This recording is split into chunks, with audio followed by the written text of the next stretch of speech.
Ladies and gentlemen, thank you. This is so special. Today's a super special episode. Super special. Come on, man. I ain't the only one. All right. Ladies and gentlemen, let's do this. Start this. Do everything how we normally do. This guy right here, I'm your man, K Marvel. Ladies and gentlemen, what's going on, y'all? It's your boy, Mr. QS himself. Yeah. Wow. And it's me. And as always, we are your four corners of commentary. Yeah. Bam. Yeah. All right. So, match. well, then, Nice. I should have did so yeah, ladies and germs, It's here. this is it. This is episode 50. We made it, y'all. A lot of people don't even get to 50. That's right. Shit, a lot of people don't get to 25. Let's call it. Let's call it what it is. Spade a spade, right? For real. But guys, we have officially done 50 episodes on top of a few side stuff that we've put on. So our anniversary is in June 19th, aka Juneteenth, which will make 2 years for us. So we've been doing this for well over a year and a half, close to 2 years now. There's been ups, there's been downs, shit's gone sideways. Like things are life is interesting. Life is pretty interesting. So first and foremost, hold on, let me get this up real quick. Bam! It's episode 50. Acknowledge us. Damn it. I figure, SmackDown's on, so we might as well, Well, acknowledge your boys. we are the ones. Word. We the ones. Word. We the ones, Pappy. Just don't jump me. That's all I'm saying. That's all I'm asking. Please don't jump I'm me. not acknowledging. I'm not acknowledging. No, man. No. It's acknowledge us, sir. I said Acknowledge we us. the We're not. ones. We're not doing Yes. that. These people are going to acknowledge us. Yeah, we're doing it. We're not Yeah, doing What it. do you mean? No, we're What not. do This you is a mean good we're not thing. doing it? Yeah, we're doing it. No. We may I not won't be acknowledge acknowledged. him. I'll We acknowledge deserve to us. be acknowledged. The guy that comes into your house takes the biggest piece. I swear to God, yo. Yes. Swear to God that it's unfair that you Swear to never get God. the biggest piece of chicken because Roman Reigns exists and comes into the home that be yours. He doesn't come to my house. That be yours. Not in my house. Not in my house. Not in my house. Not in my house. Oh, No, man. no. But yeah, y'all, this is episode 50. We got some congrats coming in already. That's Tiff. What's going on, love? She's saying congrats. Great. Don't Thank you. be- Thank No. you. Don't be an ass. Thank you. Don't be an ass. So stupid. What the fuck? Oh my God. Lord. Well, come here. Come here with your crazy hair. No, come on. Oh, Jesus. She's too big for this. Oh, Special look appearance. at There's Special this Special man right appearance from the little one herself. that. Oh, Hold on here. Let me switch it so you can hear me. Guys, say hi. No, speak up. You gotta. Max there. Hi. There you go. You can talk from there. That's fine. So, WrestleMania is coming up this weekend, right? Your girl is fighting for a title, right? Who's your favorite? No, speak up. And who's she facing? Say it. Do you remember what title? There you go. Nobody. Who do you want? Who do you There want to we win? go. So, bunch of Who do you people want on to win? YouTube watching. Bianca. Becky sucks. Works. You heard it here first, yo. The chick Y'all heard it on from Bois. y'all heard it from her. Oh, Heard my it here God. first. I know Yep. Becky So whispered it Becky very sucks. demurely. Becky sucks. she says so does Sasha. She's not a Sasha fan. Oh, You gotta remember, she really became a Bianca fan last year, so with the Sasha, it makes sense. dude, yes, Don't worry. Mhm. I was a So- Hulk Hogan fan when I was your age. You'll grow Yep, up. and look what happened. All right, Mom, give me a kiss. Give me a kiss. I'll kiss you then. You're staying on the show forever? Yeah. Oh no. far more entertaining than the four of us. So. Yeah, right. Probably. Right. This is where sponsors come in. I said, but they can't see my pops, so she just moved her head over. No, she has to finish her hair. Go ahead. Say bye. That is the future of the Four Corners right there. See, we for the kids too. Our company logo. That's a very And she said her and her friends are the future of the Four Corners. That's very much true. Not your future kids, her friends. Okay. All right. Go. Okay. 3 more friends. She's ridiculous. All right, yo. All right. Mike said, congrats. Thank you, brother. We appreciate you, man. Thank you, sir. We appreciate Well, you, dude. I mean, yeah, thanks y'all for the love. Thank y'all for the congrats. I mean, shit, we got the 50.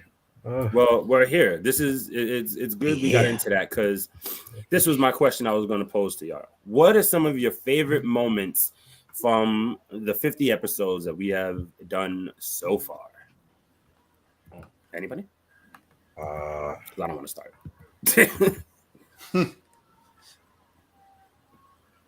If I had to pick a couple of favorite moments, probably the first show that we did with Top Rope Squishy. That was really fun. You know, we came back from Battle Club Pro, Jobber Slam. Oh yes, About the right. show and everything. That was really fun. I enjoyed that episode a lot. You know, I got to talk about, you know, some of the acts that were there. It was the first time, ladies and gentlemen, that my eyes got to feast the winner of the ECWA Super 8 tournament, ladies and gentlemen, Mr. Darius Carter. The first time yours truly got to see him in action live. And The boy, did I All-Father. enjoy myself. Right. Okay. The All-Father, the winner of the Super 8 tournament, Indies King of the Ring, ladies and gentlemen. And I can't think of a better person to crown king than Darius Carter, ladies and gentlemen. You stifle your sneeze when I'm talking about the All-Father. You didn't even hear it. I heard it enough. We all heard That's it. weird. That's weird. I watch That's you so breathe weird. in your sleep Whoa. What? Okay. just to make sure that you're okay. Yeah. Sure. That's what they all say. Okay. Oh man, that's hilarious. What's up? Favorite moments. Shout out to Pirate Studios. Yeah, we did a Yeah, lot. sure. Our first, you know, I guess traveling as a group moment where we went to actually, you know, to a different space instead of Zoom. We graduated from Zoom to Pirate Studios where we actually got to record live. Not really live because we were recording, but you know, we got to actually get into a studio space, you know, learn some of the techniques, say some that, of did I? the cameras, some of the No, I stuff was there. not. Don't say shut up because I wasn't going to say it. You're on my Sorry. Remember the state. Remember the state is watching. The state's watching. Mm-hmm. Just just remember click that. your mute, sir. I did. Press your mute, sir. But yes, we went to Pirate Studios. It was a great time. We went. How many times did we go? About 2 or 3 times. So, well, about 3 times. So, fun fact, ladies and gentlemen, we managed to do a couple of shows in Pirate Studios. The last time that we went, we didn't record a thing because we just got caught up in hanging out, which is not nice, but it was absolutely free. So, fuck it. Remember that. We went 3 times in total and got we got a good amount of shows out of Pirate Studios, actually. I think. Yeah, we did a couple episodes. We recorded I believe that was the time we were doing our was it greatest women's wrestlers or best women's No, wrestlers? didn't do that one. No, time? no. The Not first the third time, but that no, was the one first of, time the first time we all went out, we went to that spot that was like the office space. We did Pirate Studios after that. right. Okay, I forgot what was That the was the name of first it. time we recorded. I don't know. We only went that one time, and we did like Oh yes, you're right. And then we did 3 Pirate episodes Studios and tried twice to do more. some games, and that was an epic fail. Like, Yeah. But I mean, shit. Just look where we came from, man. We were on Zoom, phone, no mics, just little earpieces. editing Now everything. editing, right? Jeez. Oh my Thank god. thank God for finding StreamYard and Yo, I'm so Restream and happy. stuff I'm like so that. happy. I love But these sites. you can gradually see the quality bump from season 1 all the way up until now. So it's been great. Just growth in general is a great thing. So I think that's a great moment. I'm on the opposite fence. I think our dope moments was us having different collabs. This particular collaboration episodes I think were fun. Of course I enjoyed doing one with Behind the Barricade where I got Rodney. And I would say Behind the Barricade, also our other part 2 episode of men's and mental health, dealing with the Fillmore Boys, obviously F&B podcast. And I would say another collab we did when we all 4 of us were finally able to do it with Top Rope Squishy, like the back to back. I think not for nothing, like doing the collabs with certain podcasts that we are actually really cool with and that like we actually talk to like family. Those are the ones that like stood out the most to me per se, regardless of all the other things that go on with it. Well, within the handling of this podcast, I think our collabs, those are probably the best ones to me. Those collabs are the highlights. Those are the high moments. I'm gonna go super left field. I think some of the funniest moments that stand out to me are us just doing the intros. Us just getting our intro down. Like, it literally took forever. Good 35 for us to for 75% of our episodes is us fucking up our intro. Yep. Like, with guests, without guests, 3 of us, 4 of us, like, it doesn't matter. There's some type of fuck up. That's like the first time we just ran through the intro. I was like, oh shit, we did it. It's like episode 49. No, I'm just playing.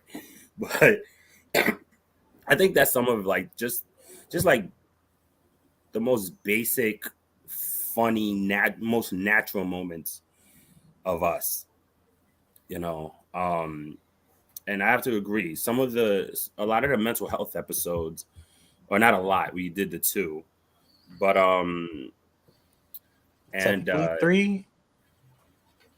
technically 3. Oh no, yeah, you're right. We had one at Pirate, and then we had yeah. the 2 of the Fillmore Boys, right? Mm-hmm. The 2. We did 1 with Fillmore Boys. Oh, it was 2. No, we did 1. No, we have 2 mental health episodes. Yeah. Oh, but then didn't you guys touch on it anyway with the the first Fillmore Boys episode? Didn't you touch on it a little bit? What do you mean? They were on the anniversary show. You missed. You're mixing them Maybe up. my memory is jogged, but no, they were the first time they were on the show. They were on our anniversary show. Right. Next time they were on the show, they were on the mental health episode. Gotcha. That's what it was. Okay. Oh, and that too. Shit, our anniversary show was fucking dope. Just to have everybody, and we've mentioned this a few times, but Janelle jumping on and Fillmore Boys and Marcus, shout out to Marcus Grace and Polo. Oh, sorry, Yeah, that was the I mean, anniversary show. yeah, Go I ahead. mean the anniversary show itself. I mean, and he's right. I mean, QS is right. The collabs that we've had, it kind of speaks for themselves when you really watch them. Wilkins, Squishy, um, Rod, freaking. Rod, I mean, who else are we? I know I'm Randy, we blanking had out. Randy from Backstage Randy, Brawl. yep. Randy from Backstage Brawl. Definitely Chris, Huh? Chris Backstage Brawl as well. He joined Yeah, one Chris has episode. been on.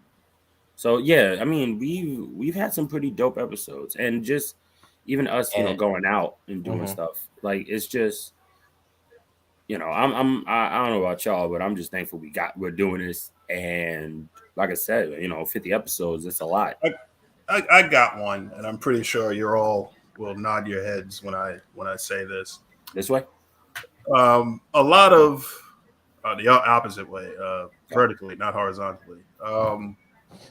A lot of the stuff you guys don't see leading up to these episodes. Oh my God. When we're bantering back and forth about the topics before we get on the air, that stuff is gold. We'll have to release edited versions of those transcripts one day. But the soundtrack episode where we the soundtrack episode was good. The soundtrack episode was so stuff good. You guys we don't got to revisit it. Yeah. Like we got to revisit that episode one day, but it's the stuff you don't get to see leading up to that. Me and US have very similar taste in music, but we adamantly argued for like our soundtrack choices in the chat, and it's like he said like I really bang with Space Jam. A long time too. It's not like it was just. It's not like it was just a few hours of us discussing it. This was like this was days. Argument. Like. And my point still stands. Still don't bang with it. It's just oh my God. It's just not it. Well, that's my boy Toshi. Thank you, brother. We appreciate that. Space Jam. Thank you, man. Thank you. Thank you. Yeah, man. I mean, there's just, dude, what else? Like, there's just so much. We've done so much, like in this small span of time. Like even going to Battle Club and yeah, that was right. And with the four of us going out to do that and interacting with some of the wrestlers, and that's how we got to meet a lot of the other podcasters. Physically. Yeah, like right. Actually meet them like in person. We've had a going to AEW. AEW being at SmackDown, Survivor Series. We did a lot. Survivor Series, yeah. Survivor Series was a big one too. Fun. But good. I'll say this, like meeting Squish, that was so awesome. Like I was like Squishy. I was like, yeah. We met her at Battle Club Pro. Well, I met her at Battle Club Pro. You had like corresponded with her before. And I was remember saying seeing her on YouTube just randomly. I was like, she's really good. We probably should reach out to collaborate with her one day. Little did I know, like a month later, that we actually meet the person, become pretty good friends. I mean, that was the same thing with Backstage. I mean, they've been interactive with the council page for so long, and just meeting them and actually like finally putting faces to voices and names and interacting. That in itself is just it really is special. And a lot of that stuff, like it's during COVID, so like that human interaction alone is like missed. Yeah. So, that was one of the few times we actually was this the first time we went to a big group setting. Might have been actually. I think that was our first We Outside moment. Yeah. So it's big deals, big things. And I think something else too, like even just conversing with the wrestlers, conversing with the talent there. We had a chance to talk to Big Swole. Don't know why we didn't, but Prolific. Shout out to Prolific. They're doing big things right now. I think then we also have to if we wanted to like I guess interact or like take a picture, we'd have to pay. We have to pay for that. For Swole? Yeah, to my knowledge, I think that was what it was. We had to also pay for that. So no, not to interact. No. Before the show, bro. Before the show. Yeah, when we first got there, like before, like the interaction between just the podcasters and the wrestlers and all of that, like when they were still setting everything up, and that's what I mean. Sure. Not the other ones, but Swole, Steve Pena, Casey Navarro. Casey Navarro. Shit, STP. We can STP never forget definitely. STP. Big shouts out to them. Up They're there. actually at I think 3 of them are at for the culture tonight at a GCW. They're facing Hitmakers, which is formerly Hit Row. I have to watch it. That's the match that I really wanted to see. Also, Tasha Steeles, which is in a Knockouts championship, I think. No, she's in a tag match, I believe, tonight. Is she? She's also. I believe so. The Knockouts championship match is in Rebellion. Today.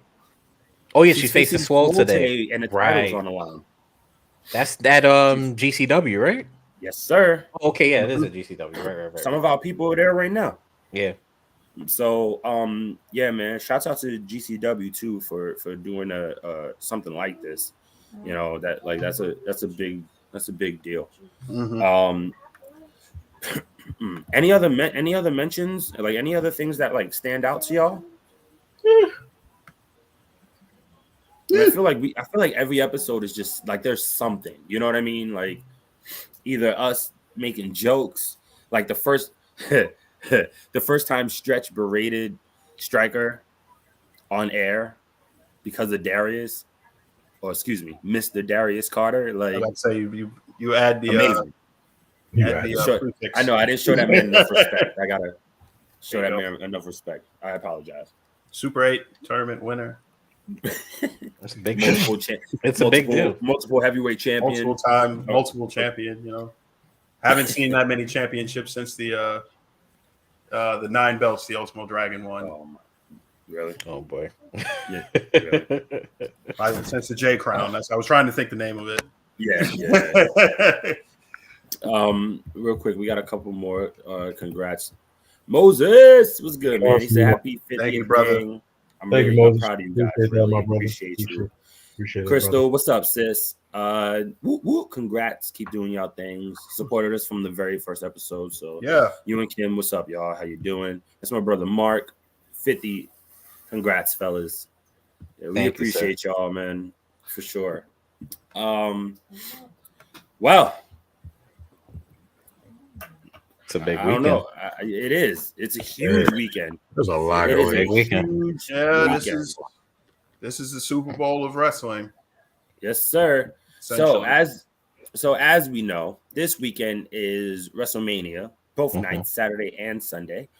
But as wrestling fans would know that as WrestleMania happens in whatever city they're in, all the other promotions or a lot of the other promotions tend to converge because that's where all the wrestling fans are. And the fans who are outside, who know of shows outside of the WWE, know that there's a ton of other shows, GCW, well, not AEW, they haven't done it. ROH, but technically it's ROH with an extension of AEW. Yeah, I mean, Supercard of Honor has AEW stars on there as well. So, you know, ROH. Listen, we can keep going. I'm pretty sure MLW's down there. Like Impact is there. There's tons of a whole bunch of people. Lots of indie promotions. But tonight we're talking about WrestleMania. We're gonna go through the card real quick. Or I don't know about real quick, but we're gonna go through the card, see what matches we're feeling, which matches we're like, and what might be sleepers, what might be kind of bathroom breaks, or at least our opinions. Breezy said, "Congrats on 50, my guys." Thank you. Listening while I do my homework. Hey, appreciate you, bro. Appreciate recently you. Going the back. view is a view and ear is an ear. Thank you very much for that. But of course. Yeah. So, you know, well, let's you know what? Let's do this, guys. Let's jump into night 1 of Russell. Oh, wait, sorry. I forgot. I actually have WrestleMania. No, is it this one? Hold on. There we go. That's it. WrestleMania. There you go. There's the echo. All right. That's all I wanted. So, all right. So let's start it. You know, we're going to go backwards on this. So, the first match that we're going to talk about is the New Day. Kofi Kingston and Xavier Woods returning versus Sheamus and Ridge Holland. So I did find out that that originally it was supposed to be Sheamus, Ridge Holland, and Butch. can I not call him that? Yeah, it's Call him fine. by his name, damn it. Pete Dunne. Pete. Sorry. So it Butch. so the three Every of time them. I hear that, I just think of like a cartoon bulldog or something. Yeah, like yeah, That's exactly. generally who Butch Exactly. was, the cartoon bulldog. So originally it's supposed to be those three against all three members of the New Day, but as we know, in a freak accident, Big E broke his C1 and C4, so he is not able to. Lucky to be alive. My bad. Either way, his C1 is broken. That's the most important. Fractured. Yeah, you're right. Excuse me. Implies much worse. So he's very you're right. Very lucky to be walking, let alone Yeah, for sure. Anything else that could. But yeah, so it's supposed to be the three. It's supposed to be a 6-on-6. But he got hurt. Xavier came back a little earlier, I'm assuming. So what y'all think? It's honestly a meh. It's a meh match for me. I think just regarding because of the circumstances of it and the situation, I think it's good. It's good that I would hope this is the first match that goes, because that'll just be the match that I feel like that's going to be the bathroom break match, just only because it's not it because it's just from storyline purposes. It's just like it's like a shrug. It's just like, okay, you've seen it already. You've seen the bout already, and because you already know that unfortunately Big E is injured, and Big E's injury just left a bad taste. I think just left a bad taste in everybody's mouth for the moment. Pause. Just left it's just like, like you don't care for the match. You just don't care for it. Oh, you're right though. I mean, the fact that he unfortunately got hurt in that match is like kind of took a little bit of the luster off of it for me personally. It's like right. I don't really kind of. I mean, accidents happen. I'm not. Nobody ever is going to imply that Ridge Holland, purposely hurt this guy, because he did not. Yeah, of course. Technique aside, which I can't comment on because obviously I'm not a professional wrestler. So, I can honestly say, like, having seen his injury, I'm not necessarily too keen on this match. It's like, I don't know, like seeing the New Day along with Ridge Holland in some capacity is giving me like a flashback to that injury. So I'm a little cooled on that match. I'm pretty sure they'll do a great job though. So I'm gonna watch it, but I'm not necessarily too keen on seeing it personally. Yeah, Big E not being around kind of sucks. It really sucks, because WrestleMania is everybody's big payday. Like, the fact that they push to put majority of the roster, especially the big time stars on the card, and you're marred by injury, it sucks. We don't see Bailey this year. We don't see Asuka this year. There's so many, either injured or left, within the year, and they got to do best for what they can. So, shouts to Big E. He's still, he's still putting a smile on. He's still trying to, keep his spirits up. And I'm very glad that, the injury wasn't fatal. And I'm glad, at least he can still move around and still be jovial. And I hope to see him back in the ring, if not the ring, but back in the WWE in some capacity. He can do commentary, and I'll be totally fine with it. Or he can do the manager role. We can do a reverse, Xavier Woods. But, at least if he hits somebody as a manager, that shit gonna hurt. So, I do hope at some point he comes back and he can take maybe a little bump or something, but he's definitely going to have to change his moveset. And that can either be for better or for worse, depending. But he's a powerhouse. We'll see what happens. But I'm happy he's alive. This match, but there's other matches on the card as well, but we'll get into that just now. Okay, so off the top of my head, since Mr. K Marvel had to step out for a minute, another man match. And this is night 1 or night 2. Let me see if that's night 2. WrestleMania night 1 card. Come on, Wikipedia. Gotta help me out here. I have the card right here in front of me. You have it in front of you, sir? Yes, I have the card. That's a big help. Thank you. So I guess the next match we can talk about, considering they were just on the screen just now, if anybody happens to be watching SmackDown, I happen to have it on the background as we're doing the show, would be a handicap match. Excuse me, not even a handicap match, a singles match. It's actually Happy Corbin versus Drew McIntyre. Drew McIntyre. Oh well, yeah, that's more man, actually. Yeah, that is. I have no interest in seeing that match whatsoever. To be perfectly honest.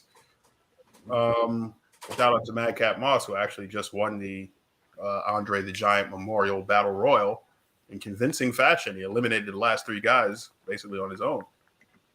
They're setting him up for a face turn. I can see it. And you think so? I think so. They're setting him up for a face turn. Like, fuck Riddick Moss. You know, of course you say that. But just even more so, like the character is just the character cannot work as a face. I will say that right now. It cannot work as a face. They would have to completely revamp his character. I mean, actually like put him in wrestling tights, not the short shorts with the suspenders and the Aldo shoes that he wears to the ring. I can't get behind him as a face. Or give him his old gear. It's not even his old gear. Like, you know, you can revamp his gear, you know. But I'm saying, like, give him his old don't make him look like a beefed up Dolph Ziggler. That's not my only thing. I mean, that's probably the way he's gonna go. He might end up joining Ziggler. Who knows? We don't know his trajectory. I see them setting him up for a face turn. Like, you know, very slowly, him and Happy Corbin have been having problems. I can see it culminating at WrestleMania. He finally has enough of this shit. The jokes ain't hitting anymore, man. Mm-hmm. It's just, I mean, they never were, but they ain't hitting. They weren't even hitting before. It was just like, they was just really bad dad jokes. Yeah. I think that's really what it really boiled down to. It was just terrible fucking dad jokes. So who do we have winning? Who do you have losing? This was another match, unfortunately, that I don't. Oh, actually, do your point, and then we'll go back to the last match and we see who's winning as well. Honestly, I would think that Drew is going to win, and I think because Drew is going to probably be the first person to actually kick out of the End of Days. This is, as you all know, End of Days is one of the most protected finishers in the fucking business. So probably the most. So I think it's obviously. So I think like if anybody's going to kick out of the shit, it's him. So I think that'll be a cool WrestleMania, like big WrestleMania moment. It's like, oh shit, like he kicked out at the End of Days. Yeah, he did. Also, another tidbit: Happy Corbin has not been pinned for X amount of days, so that's very troubling. And sorry, we'll jump back to the previous match: New Day versus Fight Night. Who's winning, New Day or Fight Night? I don't give a damn either. I mean, we all share that same consensus, but it sucks. It sucks that I don't care. It's just like I don't give a shit. Like, and shout out to Randy. What's up, bro? Backstage brawl in the building. Hopefully y'all are enjoying yourselves. I hope y'all are in Dallas and enjoying yourselves at least. But let us know what's up. Now the next man match, we started with 3 man matches. So imagine that. The Mysterios versus The Miz and his celebrity partner, Logan Paul.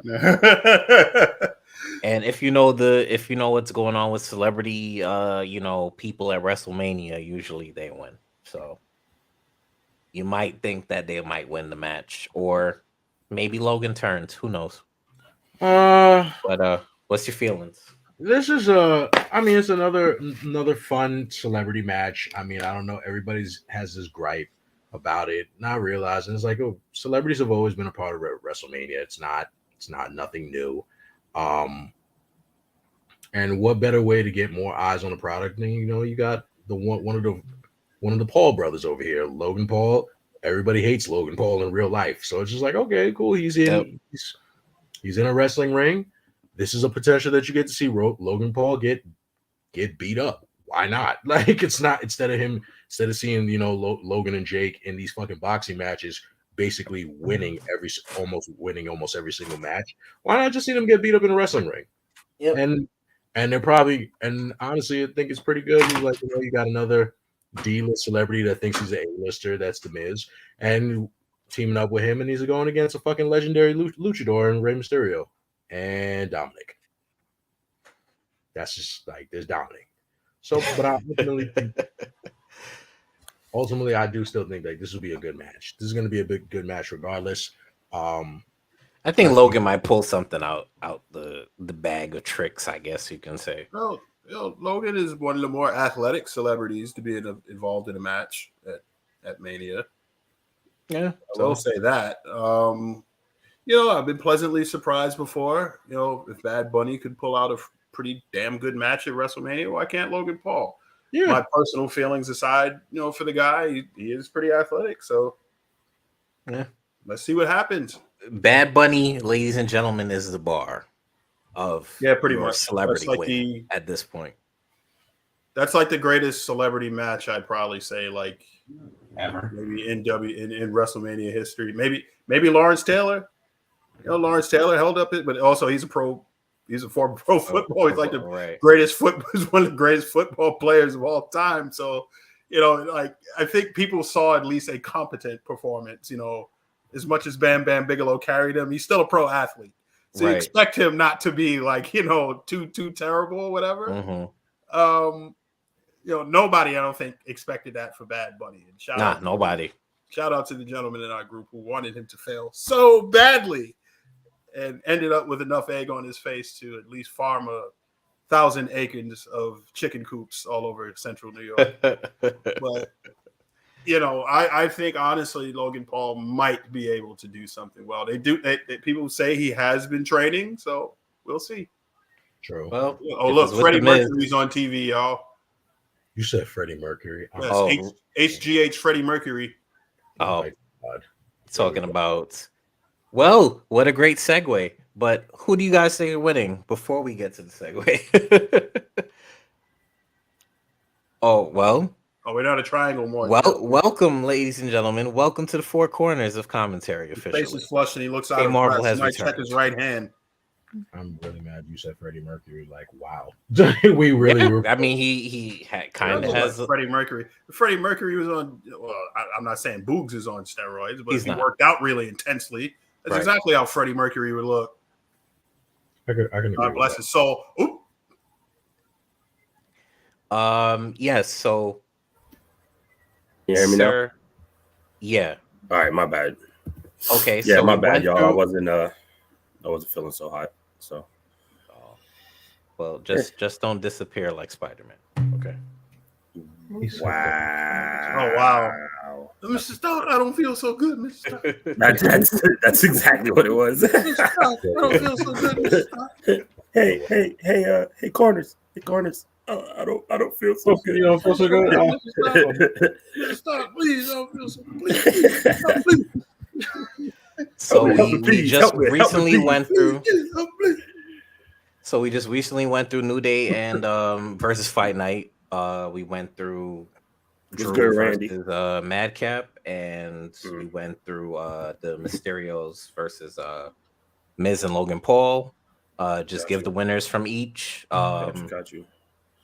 I think surprisingly they might give it to Sheamus and Ridge.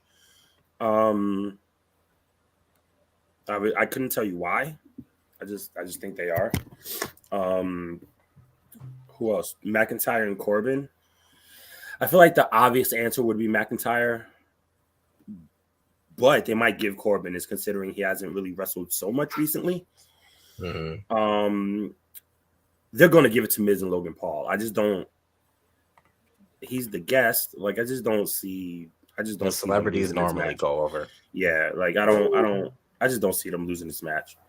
At least in recent history. What was the other one? And I think that's it. So Just 3, right? yeah. You guys, who do you guys pick as well? I give it to Mysterios. I think Mysterios will pull out the win. Okay. Yeah, I think the Mysterios win this one. Yeah, I'm on I that see same side. Logan Paul getting a win at WrestleMania. I see Logan Paul screwing Miz, and Really? yeah, I think because I don't know if you've seen it this past Monday, but it seemed like they were having a bit of discrepancy, you know. Oh yeah. For the match, so I can see something happening of that sort. Like even we might even get Logan Paul punching Miz mid-match, and then they lose. He walks out, He'll get and Miz the loses the match. Jericho treatment. Could get it. Maybe. Anything can happen at that point. It's WrestleMania. You want to have the biggest spectacle, and also you want a residual effect from your matches, regardless of how big or how small the match is. Right.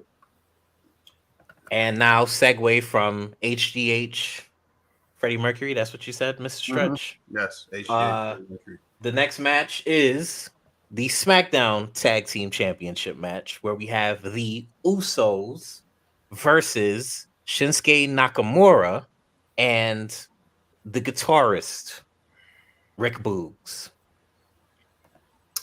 Okay, Oddly enough, I'm just acknowledging them. Also, that's all. I can honestly see Nakamura and Boogs winning that match. they are. Yeah, they're definitely You going to can go see over. it. They are I winning the can see match. it. They're too I see over. it too. Yeah, it's They're obvious. too over. It's obvious, and it's about damn time. It's about time. Which is crazy because the Usos, like, granted, they're the longest reigning SmackDown champions, which is awesome in itself. Which, ironically, is also a title that they've held before. So it's really cool because because sorry. You know, they listen, the Usos always put on great matches. That's number one.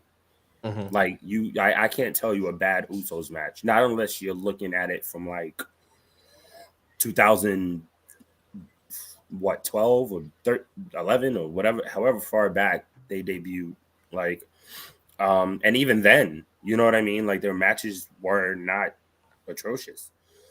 They weren't bad at all. So, you know, you could put them up against any tag team, and I think, you know, the Usos have the ability. They have what I call like that Triple H / Randy Orton like ability, where no matter what position you're in, not only can you make yourself look good, but you make your opponents look even better. And I think that's what's going to be the key to this match. And not saying that, you know, we all know Shinsuke is fucking amazing if they took the collar off of him. And, you know, Boogs has come up, you know, for quite some time now. So, yeah, they're over. And I do think I think Mania is the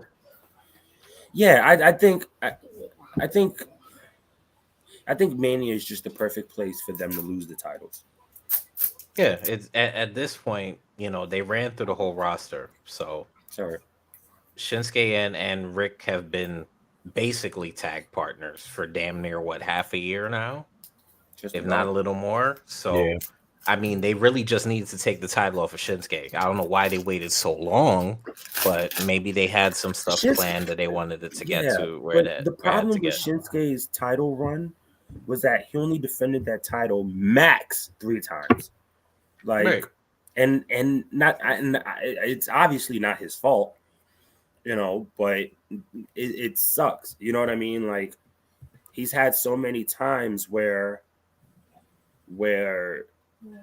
you know, he was either in contention for a title that everybody thought he was going to win, or he has the title and it's just kind of mediocre. Like, my thing is, I don't understand the diminishing of this man's ability, because if you have watched him before WWE, he is one of the greatest intercontinental champions New Japan has had. There you He's go. one of Let's their please make best it a talent, period, They that New Japan has ever had. It's, So it's a shame because he's one of the best intercontinental champions in New Japan. He's one of the worst intercontinental champions in WWE. yeah, Right. Which is no fault of his Crazy. own because they It's didn't definitely really not. and he's never had the has he won the heavyweight title in New Japan?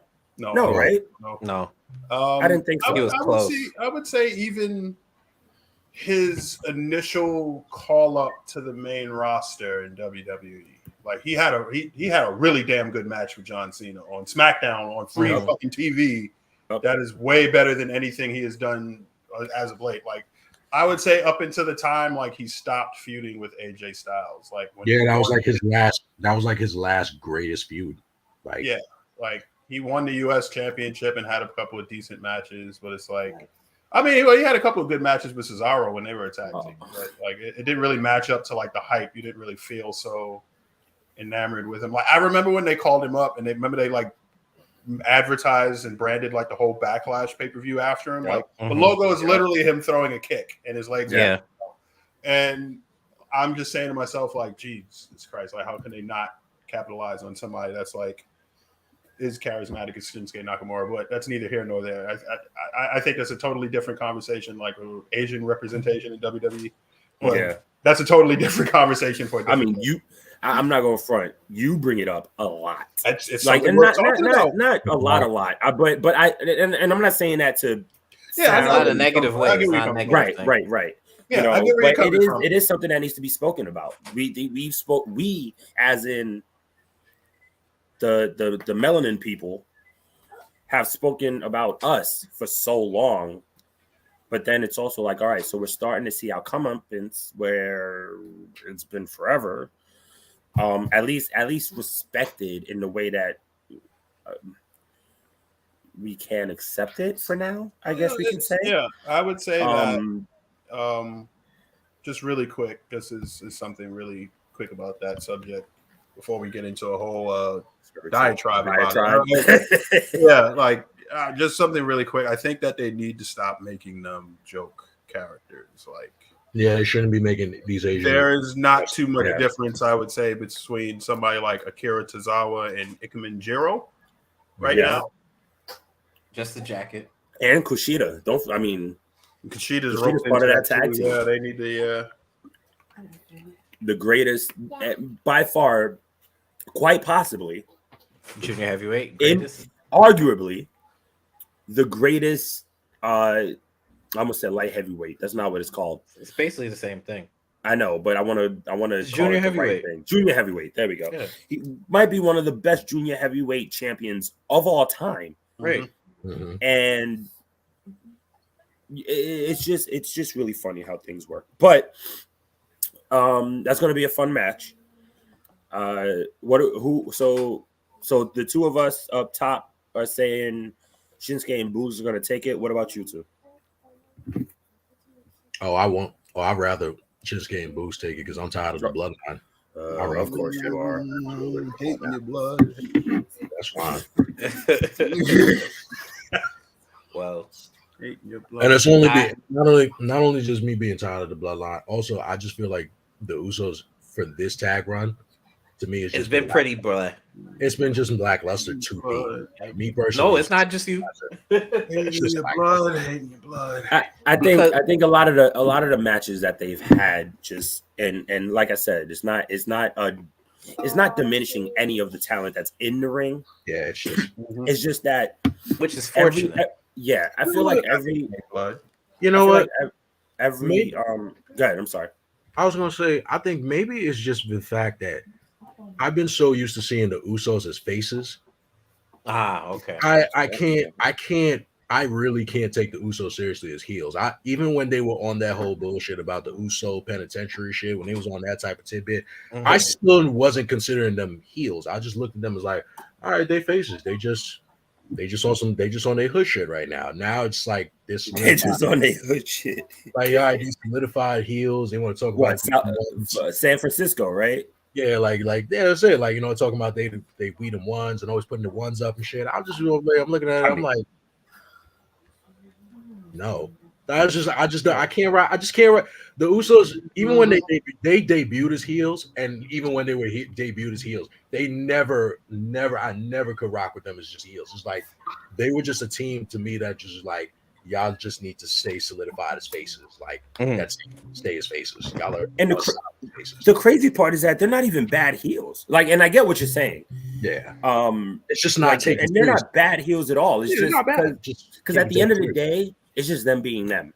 Like as we already know, you know, for the most part, a character in wrestling is essentially an extension of yourself turned up by times 10. Oh, that's what Roman is right now. That's what a lot of people are. Like, I mean, it's just, you know, how it is, you know. But wow, this is like really broken. Sorry. Killmonger. Yikes. Yeah. It must have fell. This is the only one I got open. The only pop. Oh no. And it's because the box was like super fucked up. Oh shit. But anywho's,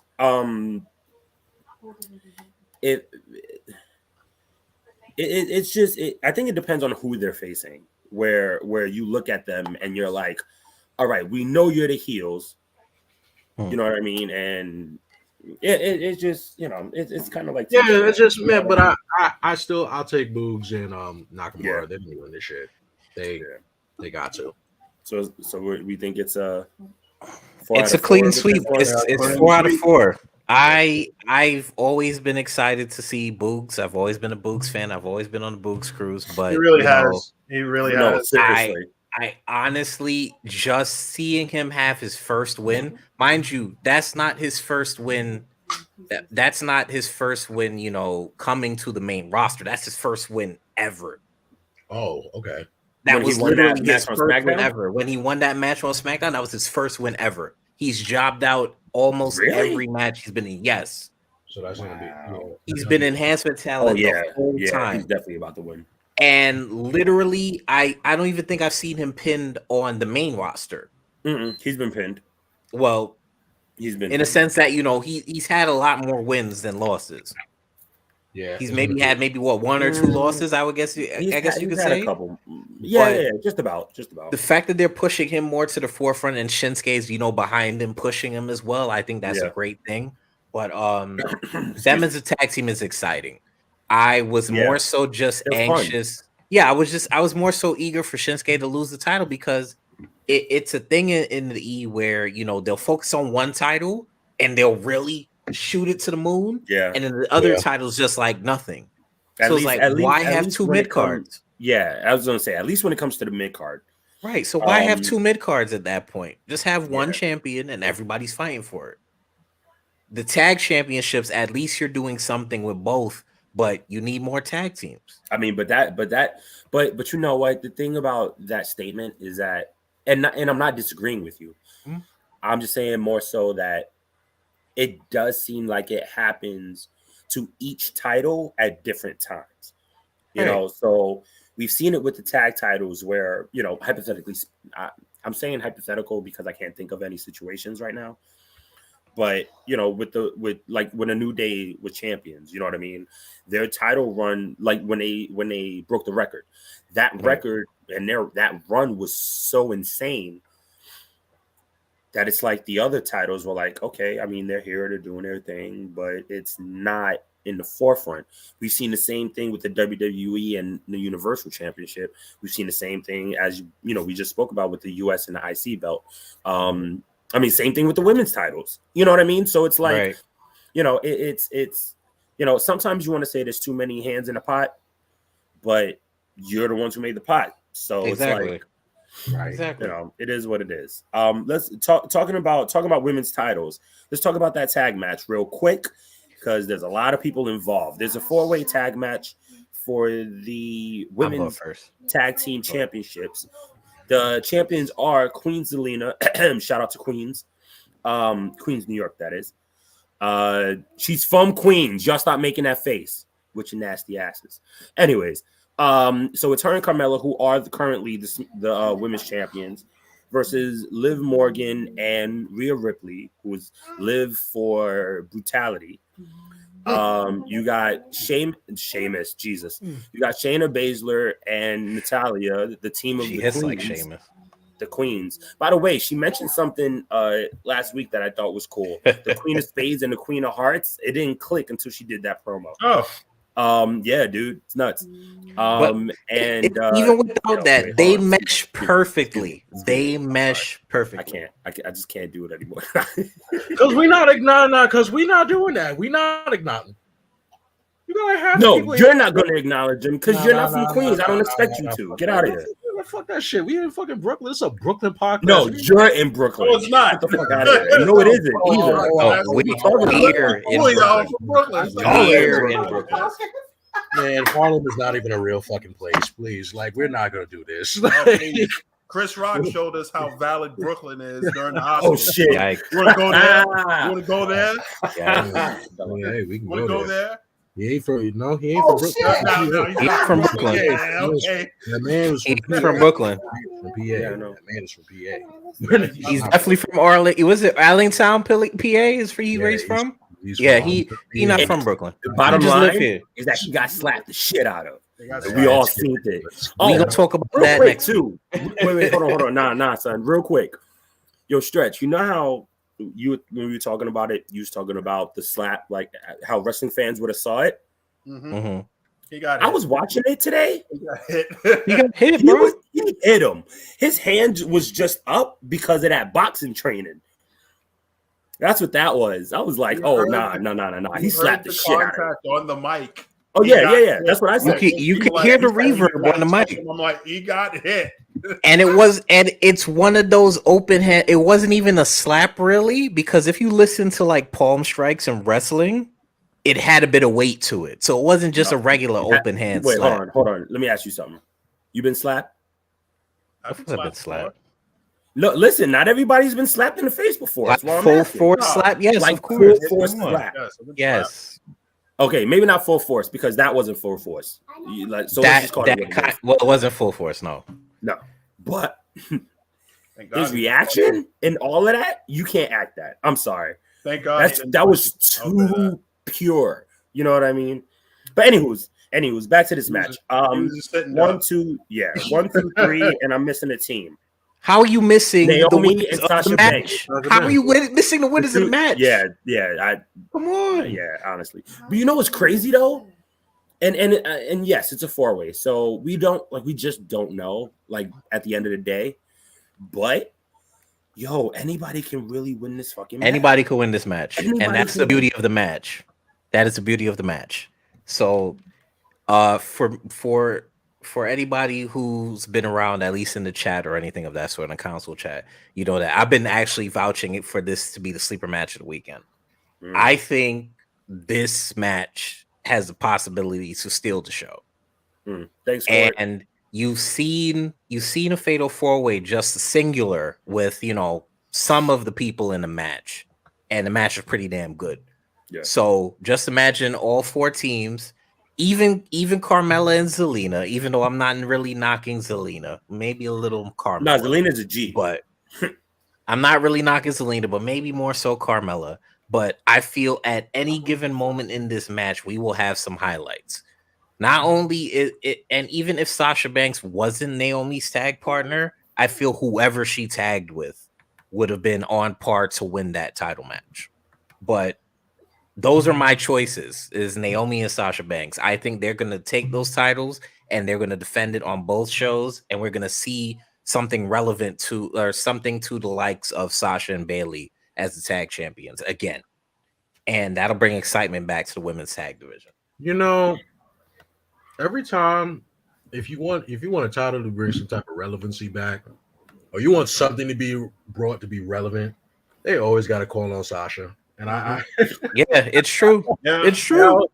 And I'll be feeling bad because I'll be like, damn, Sasha got to clip this. She got to push it back again. Like, especially after seeing like her WWE Evil documentary episode. I have to see that one. I forgot that was. I have to watch all of them. You really like you really realize like, yo, Sasha Banks really has to come in and put a lot of shit on her back. And I'm just like, now, obviously she's the favorite. Her and Naomi are the favorites to win this tag match. I personally think they're going to win this too.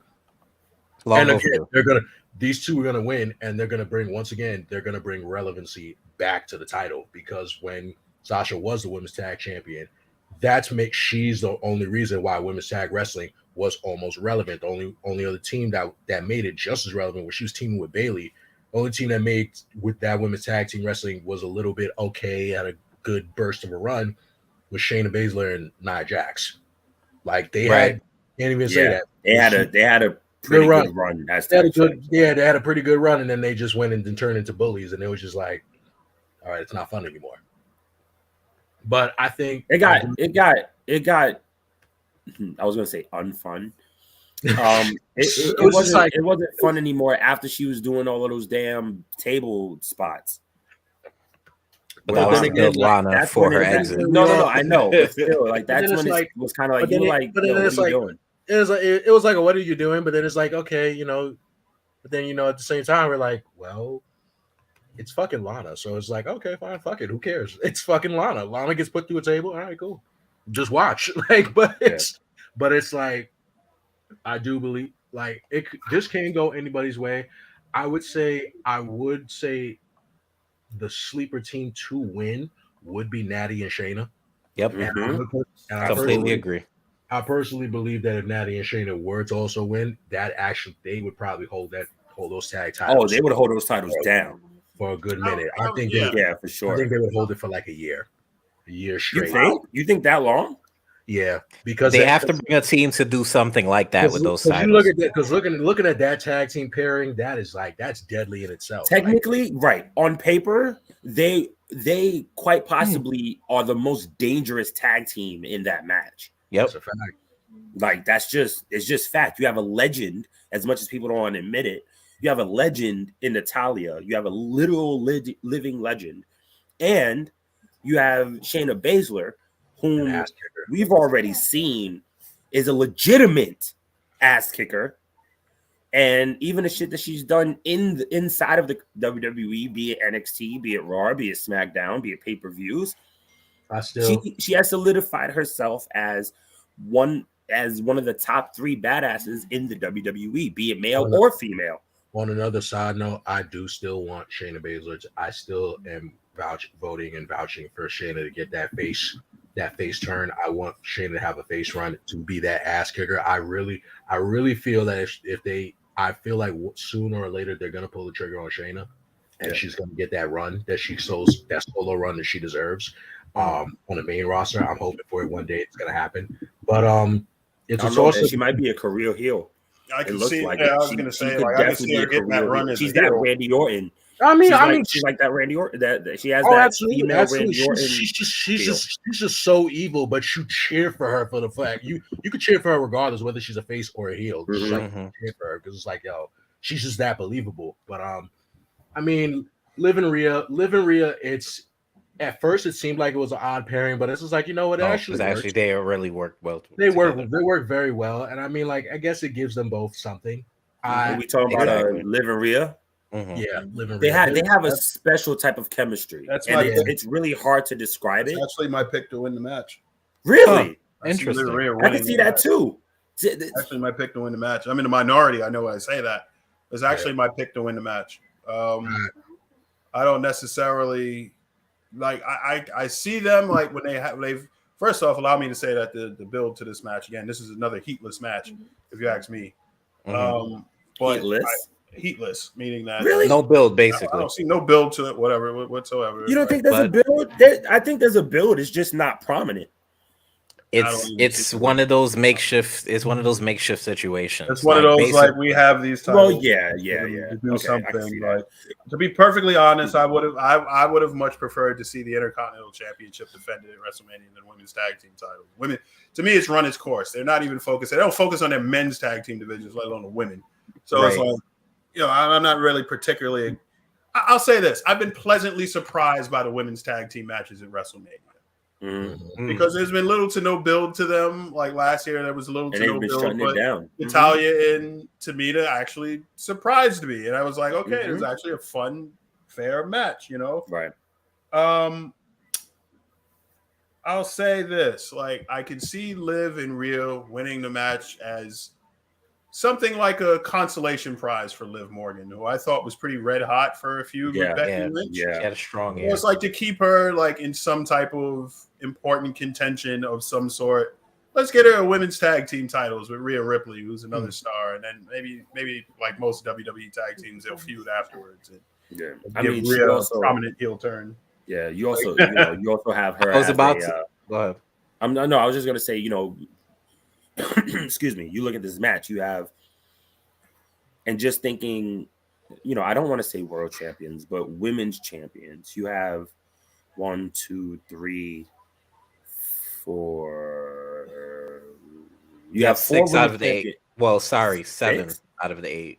7 out of the only 8. one was Liv, right? Everybody else has been Everybody else has, and even did Zelina won the title one time too? Right? Zelina's champion now. No, it has nothing to do with singles, just champions. Liv, I think Liv is the only one that has not won a championship. Yeah, Liv is the only one that hasn't won a championship, right? So that's insane. And then when you really look at it, you have Sasha, Naomi, Shayna, Natalia, Liv and Rhea. Or Rhea Ripley. Not Liv. No. Rhea and Carmella. Because Zelina hasn't held a singles title yet, and neither has Liv. Right. There you go. So you're right. 6 out of those 8 women has held singles titles inside of the WWE. I think that in itself makes this match unique also. I don't think people are remembering that there are legitimate world champions or legitimate singles champions in this match. So it's tricky. Let's jump to the next match real quick. All right, so I'll give you guys the pick, and it'll be you three. Like my vote won't care. What do you want to talk about first? The SmackDown women's title or the Raw women's title? SmackDown, get it out the way. Let's get SmackDown out of the way. All right, well, gentlemen. Out the way. Ronda. Oh, yeah, let's do this. I'm sorry. Done. This is the main event of WrestleMania Saturday Night 1. This is it really? Yeah, Ronda won the Royal Rumble. I could have sworn I don't think it is. Everybody's been saying main event. Everybody has been saying that. I don't think it is. Maybe the match that'll probably be the last match, but the main event probably is KO. No. You have to remember, Seth has a match Saturday. Got no. Hold on. Seth has a match Saturday. No. You're right. All right. We'll do that after. Anyways, Striker. KO is literally it's build. KO is the main event of the show. He's the main event of night 1. That's it. Okay, so there we go. Oh, the KO show is that night. KO show is Saturday, and the Seth thing is Saturday too. We'll jump to that too. Yeah, all right. So we'll jump back to those. All right, so let's get it. Charlotte Flair is currently the SmackDown Women's Champion. She's held that title for quite some time now. Also, she is a 13-time Women's Champion against Ronda Rousey, who is once again we already know a legitimate badass. She was one of the 3 women, along with Charlotte Flair, to be the first 2 out of 3 women to main event a WrestleMania. The third being Becky Lynch, if nobody knew. Yeah, and those Ronda came back at the Royal Rumble, won the Royal Rumble, and she chose Charlotte to face at WrestleMania. My apologies, y'all. That I'm eating food like a fat ass. I'm sorry. I'm mid-show. I'm starving. I'm sorry, bro. Eat. It's okay. Don't eat, man. Ain't nobody. Okay. No police around here. That's probably what I should have done. Anywho's. Funny, yeah, guys. I was gonna send y'all a clip, but I was chewing in the background and I ruined it. So I'll have to re-record it. Like it was a moment that I was like, I was gonna send you an old school clip. I always watch this match and it gives me goosebumps, but never mind. That's neither here nor there. We'll talk about that at the end. But I would say Ronda wins the match. Ronda wins it. I think that. Yeah, for sure. I think that honestly, she's given a lot to Charlotte physically during the build-up. Definitely. Like she's been on the receiving end of a lot of shit. So she has to, in order to look strong and convincing, she has to win this match. Like, listen, I personally agree. I think that Ronda should be the one to win this match. And it will actually give us As my daughter says, chocolate Flair. and it will give us actually a decisive victory between these two Yes. from the last time they faced each other in a singles competition in Survivor Series. We finally will get a real winner. Like you had to remind people they had a match, and Yeah, Charlotte Survivor fucked Series. up the match Wow. with a chair. I definitely almost forgot about that. No. With the chair. That was supposed to be the Becky spot. Remember? It wasn't the chair. It was the candlestick. She fucked it up. There we go. But Yeah. right. That was supposed to be the Becky spot. That was Becky's spot to do. Yeah.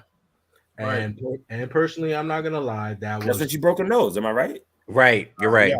Around time, she broke her nose, face breaker. But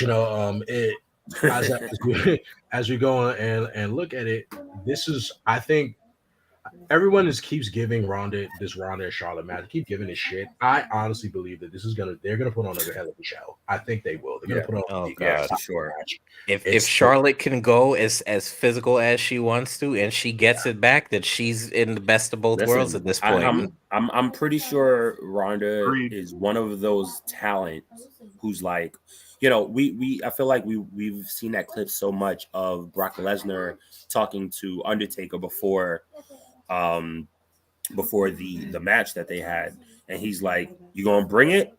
He was like, "I'm gonna bring it." He's like, "Cool, I'm gonna bring it too." I feel like that's how they're gonna be. That's it. And it's just like, everybody gives Ronda shit because Ronda sucks at promos and all that. It doesn't matter. She still can put on an entertaining match. She really doesn't though. I don't understand what people's beef about Charlotte and promos are. She's not bad. It was Ronda, not Charlotte. Oh, I'm sorry. Ronda is pretty bad. Yeah, but Ronda's never really a talker to begin with. Who cares? She can fuck you up. That's good enough. Well, yeah, but and all the more reason why I don't think she should be a face. Ronda. Agreed. She's much better as a heel. You have to understand, Ronda. I always think of mixed martial arts fans when I think of Ronda Rousey and how she interacts with wrestling fans, because it's like you're getting worked up by individuals who can't beat you up. So it's like, why should their opinion really matter if you're like doing this? Like you're playing a character or whatever, but it's real, bro. Ronda to me does not come across as likable, even across from Charlotte. Like when she fused with Charlotte Flair, it's just two unlikable characters. So it's like pair them up, tag team, right? Boom, easy. That would be better. Like, okay, hear me out. Let's say that Sasha and Naomi win or even live in Rhea Ripley. No, you got to go for the big money, sir. You've got to put Natalya and Shayna Baszler. Or even that's even okay. You can do that too, but that's the big money. If you put them in a women's tag team scene together as a team, it is way better than having like facing off against each other. Right? Yeah. Way better. They'll get way more heat together than they would apart. Like, yeah, it's not like a Sasha Bailey situation where they're good whether they're together or not, whether they're facing each other or teaming up, and it doesn't matter what position they play because they have that. And it's not just the camaraderie and the true friendship that they have. That definitely helps, but it's just not that same type of chemistry. As a matter of fact. Granted, we haven't seen Natalya and Shayna for a long time because this is still a fresh tag team. Right. But I don't think that, personally, I don't feel like they click like how Shayna and Nia clicked. I disagree. They just clicked. I disagree. I mean, I disagree. Teach their own. Even to correct me if I'm wrong. Did they not have singles matches before together?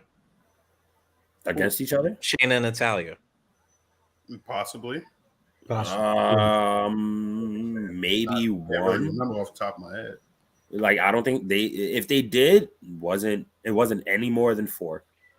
And then even their match with Shayna Nia versus Natalya Tamina, I feel they have great chemistry. Oh yeah. And I feel from a standpoint of just their styles, like they're both technicians. No. I'm not saying they don't click at all. I'm just saying that I don't think that they click the same way, and I'm not saying they have to. Well, we haven't seen it yet, so you can't really say that. Right, but that's what I said. That's why I was saying that because they're still a fresh tag team. I can't say We haven't that given the time completely. to see it. Right. Mhm. Like it hasn't flourished as much. But even within the same time frame of them being a tag team and the same time frame between Shayna and Nia being a tag team, I just see them clicking better for right now than her and Natalia. Okay. But let's get back to this match. So we're all in agreement that we believe that Ronda Rousey is going to be Charlotte for the SmackDown Women's Championship. Cool. Aye. Yeah. Let's jump to the Raw Women's Championship, which this is Bianca Belair Okay. versus Becky Lynch, who is the current Raw Women's Champion. Right. Also, what's great about this is that this has been over a half a year storyline, if not just about a half a year storyline. You know, as 6 months Becky, makes sense. Yeah, as Becky has repeated over and over, she came back at SummerSlam, beat Bianca in 26 seconds. We didn't know that Becky was going to be there. Excuse me. And Becky has been champion since, but we forget she left because of pregnancy. So technically, that woman has not lost or she has been champion for 3 years. That is impressive. Listen, you know, Becky came a long way. You know, it's, you know, I see her and Alexa Bliss being very similar, as in when we first saw them in NXT, you know, they had these like, you know, I guess everybody's a gimmick, or almost everybody, but there was these gimmicks. You know, Alexa came out with the glitter and the cheerleader and the bubbles and all of that shit. She was and fair. Fucking Becky came down river dancing. Like, I don't a long way. Like talking about you know, Stretch always talking about stereotypes. There's a big one for your ass. Yeah, river dancing Irish woman. Yeah, like the Irish jig, right? You know, and look at them now. But back to Becky. Thanks, Sasha, for that. By the way, I mean, listen, we could thank a lot of for people. her changing. I Look, mean, honestly, I'd rather thank Dusty. Rest in peace, Dust. But at the end of the day, you know, look, no matter how anybody feels, Becky Lynch is a superstar. Period. There's no ifs, ands, or asses about it. But our girl, Bianca, she, you know, I said it when she lost the title, and I think we were all in agreement. But if I'm wrong, I'm wrong. There is nothing like somebody chasing the belt, especially when you know that they want to put that rocket on them. They strapped that rocket to Bianca's back. She won the title last year at WrestleMania. And she's about to be the only woman, if I'm not mistaken, I think she might be the only woman to win the title back-to-back at WrestleMania. If she wins. So yeah, I think so. Trish didn't do it. Lita didn't do it. And how many other women can you think of that could have done it? Becky really is like the only one. Jazz, maybe. No, not even Jazz. Jazz. Not even. Jazz didn't do it. China didn't do it. Shit. China would have been the one. All I'm going to say is that was right. Because if this happens tomorrow, I fucking told you all. Because I still remember when that everybody who happened. No, everybody on this fucking podcast and all the fans included. Yes, I openly admit, Me too. I gave him his flowers like the next day. He's absolutely right. When this shit happened, when that 26 seconds happened, we can go back to the old episode where I'm about to look it up. He did. No, go ahead, keep going. Remember, we were at Legends, so I know. QS was going back to back. I was going back and forth. I was going back and forth with Stretch. I was going back and forth with Stryker. I was going back and forth with some of the fans in these comments. Over here, back and forth, trying to tell me that Bianca losing that match in 26 seconds, that just diminished everything. Yeah. This is a bust. Yeah, you and me were the only ones. I don't want to hear shit because I said it from jump. I said, watch, this is a fucking road to redemption, and watch this culminate to WrestleMania. And look what the fuck happened. You almost had the Maddie prediction. Granted, it's not the main event. It ain't the main event. It's not the main event of it. It makes sense. You're right. It needs to be the last match of the card. It would have been the last match of the card. It would make sense to be. But, however, I fucking called it. I said this was going to happen. No, I was with you. I was with you. I am not going to disagree with anything. It's absolutely right. She's great when it comes to chasing. It came off. I'm not saying something about it. I understand you came off. You agreeing with me too because I fucking said it. I said the girl. This is a better story when you chase the fucking belt. When you chase the belt, it's much more satisfying because when you finally get that win, when she finally does beat Becky, oh, it's gonna be fucking beautiful. The roof. Well, there won't be a roof, but the roof is going to. They're gonna build a roof just so it can blow up. You feel me? Like they're gonna go insane, and it's just gonna show. It's just like, oh, y'all happy now? She's champion. Yeah. She's champion. Word. Like also, guys, everyone told you to be. Also, guys, a little extra tidbit. When she beats Becky, she officially has beaten all four. Yup. Of the four horsemen. Right. Yup. That is crazy.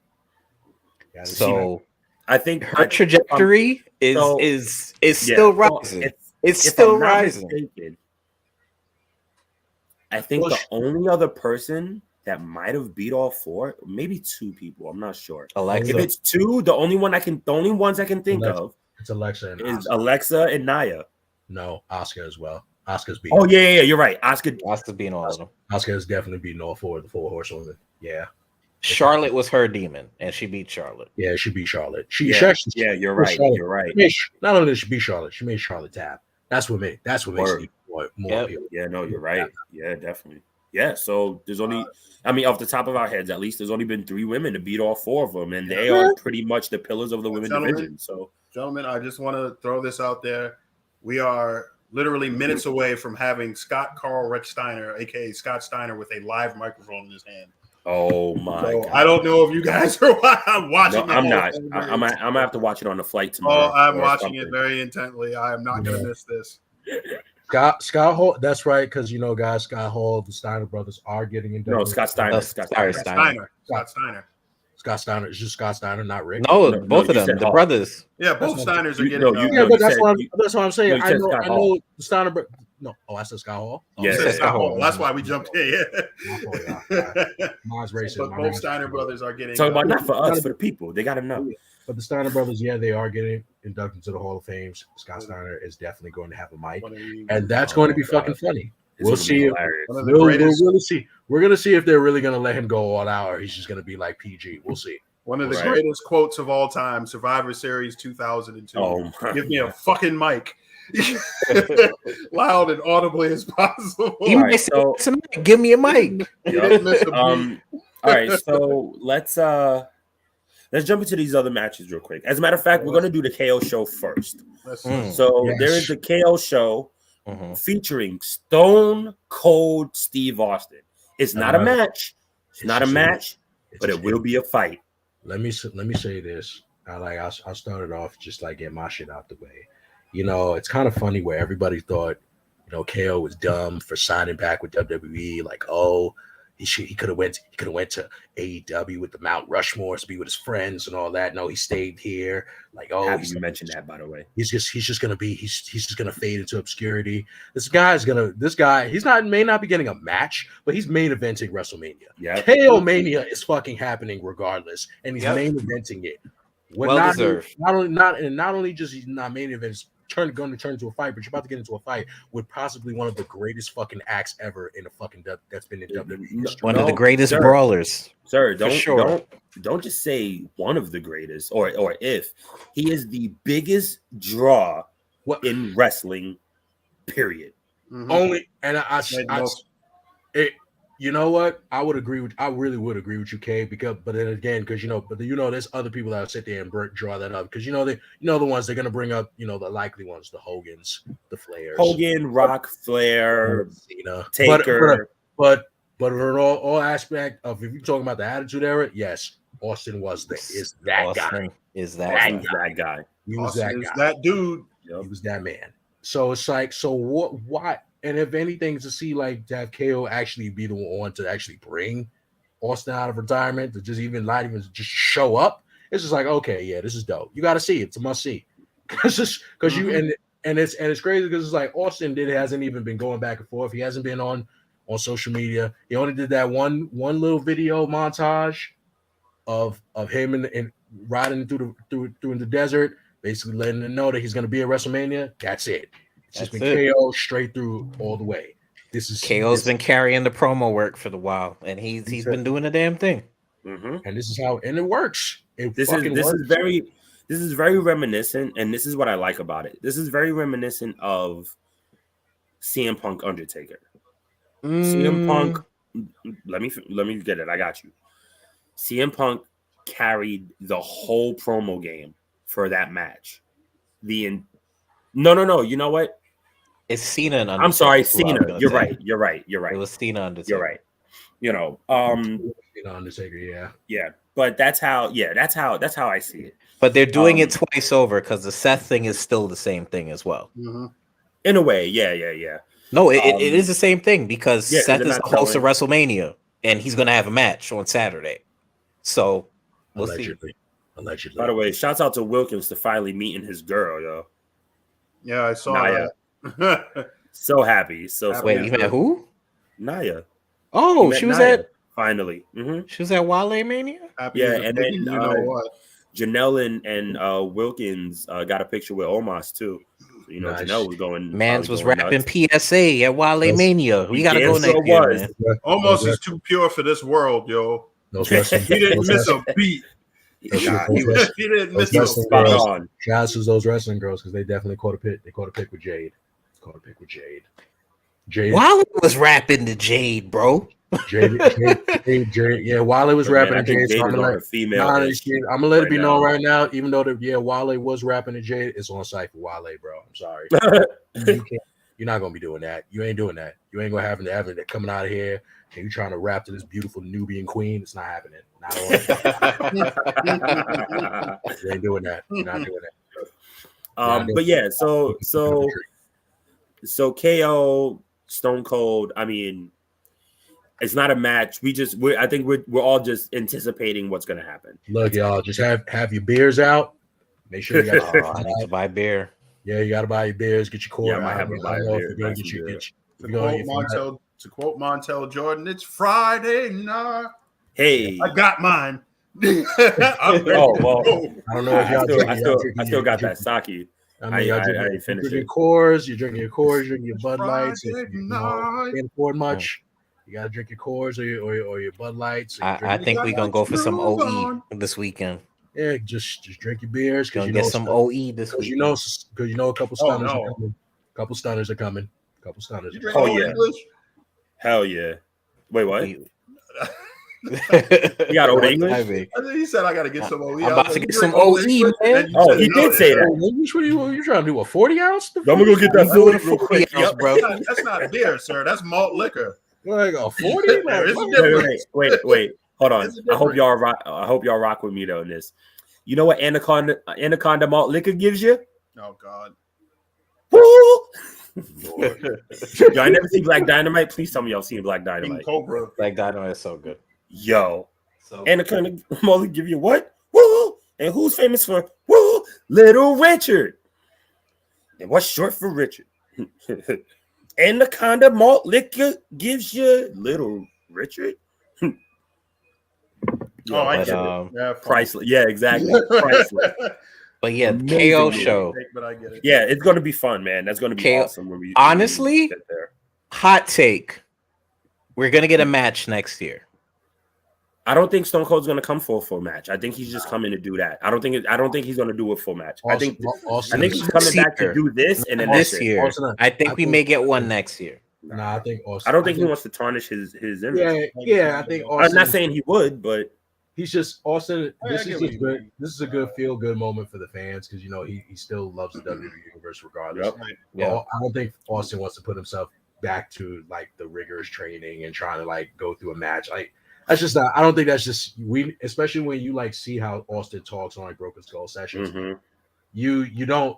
I think he's good. He's comfortable where he's at, where right? he's at right now. You don't want to go and Need it. just try to put yourself back through that much like hell of a training camp just to do one match. It's just like unless they're trying to give him 15 million, and then shit. Hey, Well, that's what I'm saying. Like, I mean, they won't. it's a year build. It's a year build. KO does whatever he has to do for the year, and then out of nowhere, Stone Cold stuns him somewhere near WrestleMania, and here we go. We got a match. You know, I dead was thinking about the old idiom that the money can't buy you happiness the other day, and I was like, I swear that had to be said by somebody that's broke.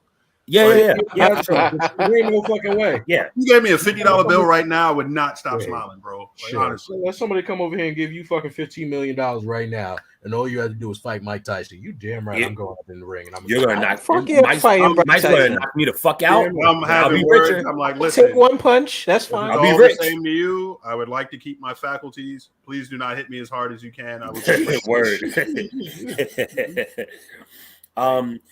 So check save it. you the trouble and myself the trouble as well. Yeah, You know what for this real. is. I cannot beat you up in any way, shape, or form. You give me a love tap, I'll go to sleep for a couple hours. Boom, and I can wake up and I can still recite the alphabet. That's Yeah, exactly. No blood, no foul. You know Exactly. like everybody wins. Everybody wins. exactly. Yeah, for sure. Everybody wins. Let's jump to this last match real quick for night one, and we still got to cover night two. So the last match for night one is Seth Rollins versus a mystery opponent. Vacant is making his WrestleMania debut, ladies and gentlemen. Finally. So here's the thing. We everyone in the wrestling community has a general idea, because it's not fact, we don't know yet, right, of who it is. So here's my question. Do we want to say it, or do we just want to talk about the possibility of how amazing the match could be without saying who it is? I mean, I have three choices. I was about to say, is it the way the song goes? Isn't it adrenaline in my soul? Yeah. We all know that's exactly how it goes. In my soul. We all know it. So he's got no hose. I was gonna spoil it right now, so I was like, "Yo, fuck it, no, we're not gonna do that." I mean, adrenaline in my soul. That's all I'm gonna say. It's such a good song. It's a long ass fucking song though. It is. It's a legit song. It's a legitimate song. You know what I mean? It's one of those. But low key, I don't know if that like entrance, that whole entrance is like trying to be on par, being as long as like the Undertaker's fucking entrance. This is like, no, god damn, it's like, but it's really not that long of an entrance. It's like a 3 minute. It's just the music, enter and everything afterwards. It's like because you gotta remember. I think it's more the beginning, because the beginning is long. You gotta remember, bro. It's like it's the angles. It's the It's the you're lights. right. It's the dark. It's everything. It's the rising. Chandelier. It's the chandelier, the rising. And then the person coming out with a dog and shit. It'd be like, yo, what the fuck? Yo, if he came out with Pharaoh, I swear to God. It's a lot going on. It's like, hold on. Because we all know she's not coming out. So yeah, she said she's not popping up nowhere. Why exactly did he need his emotional support animal with him that day? I don't understand that. No, I'm like, right, you know what? You said what it is, emotional support. Yeah, honestly, let's call it who it is. Hear me out. We just said who it is. Well, go ahead. All the animals he could have made an entrance with. Like Ricky the Dragon Steamboat came with a dragon. Jake has his snake. Why a dog? Like, I mean, like you're not. There's nothing dog-like about his gimmick. At least the British man's best friend after a dog. That was his. He has a white husky. Why? He's a pure white husky. He's a king. Come on, Pharaoh. See that racial equality, dude. That's all it is. Naming a white dog something. Oh yeah, this Sorry. is the same guy. Wow. Hey, man, Look. that cured racism. Wow. He cured racism, y'all. Oh, that's it. Symbolic that he cured racism. Symbolic. Oh my god. And it, God, y'all wait, idiots, yo. I wait, swear, wait, man. wait. It's segregation with the white dog, bro. and Listen, what was it? I now He pronounce you Chuck and Larry. Full circle. And that's he did- also not he like did a what- square. A circle. Listen, guys, he did what Kendall Jenner attempted to do when she tried to stop that racial line with the Pepsi can. He did what Kendall Jenner couldn't achieve. Yeah. Racism. He also brought All Stretch's right, credit. so He also made Stretch's credit score go up by 700. Absolutely. I'm just letting y'all know. why 700? My FICO score Goddamn. went up after Cody Rhodes cut that. Yo. Just want you to know that. Stretches Man's getting $100,000 loans now. Stretches Stretch's credit score is 3,222,000. I Like, recently, We're just I there now. recently got a promotion at work. Coincidence? I think not. The man could buy the White House if he wanted to. It's all- Roads At financing, least ladies and lease it. gentlemen. He could at least lease it. God. Roads financing, ladies and gentlemen. But ladies and gentlemen, we are talking about the one, the only Cody Rhodes. Yes. The other thing I think is really interesting before we jump into before we give who we think is going to win and then jump into night 2. So apparently from the sheets, the rumor mill is that 2 very high important people is the reason why Cody Rhodes is, well, allegedly is back in the WWE. Mm. They also said that what they're going to attempt to do is keep his entire AEW presentation. Wow. So that's the music, that's the pyro, that's the It's over, Titantron, that's It's Stryker's over, yo. gonna be excited. It's over, yo. he's gonna be so mad. Oh, So this is mad. Stryker's No. boy, y'all. I'm excited. I am going to be excited. You know why? Because Why is the visionary is going to stomp that man's face into the freaking Really think canvas. they're You know what? Bring And back he the might. levels. Wait, hold on. Love And he it. might. We And are you know the going crazy to thing about that love whole it. situation is he's gonna kick out. That's gonna be the problem. Most likely. Yeah. Most He's gonna likely. kick out.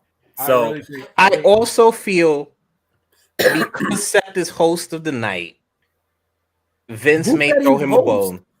Vince said he's host for WrestleMania. no, he didn't. Yes, he said did. He said he was at WrestleMania and he had a match. He never said he was a host. He was supposed to host WrestleMania. Nah, man.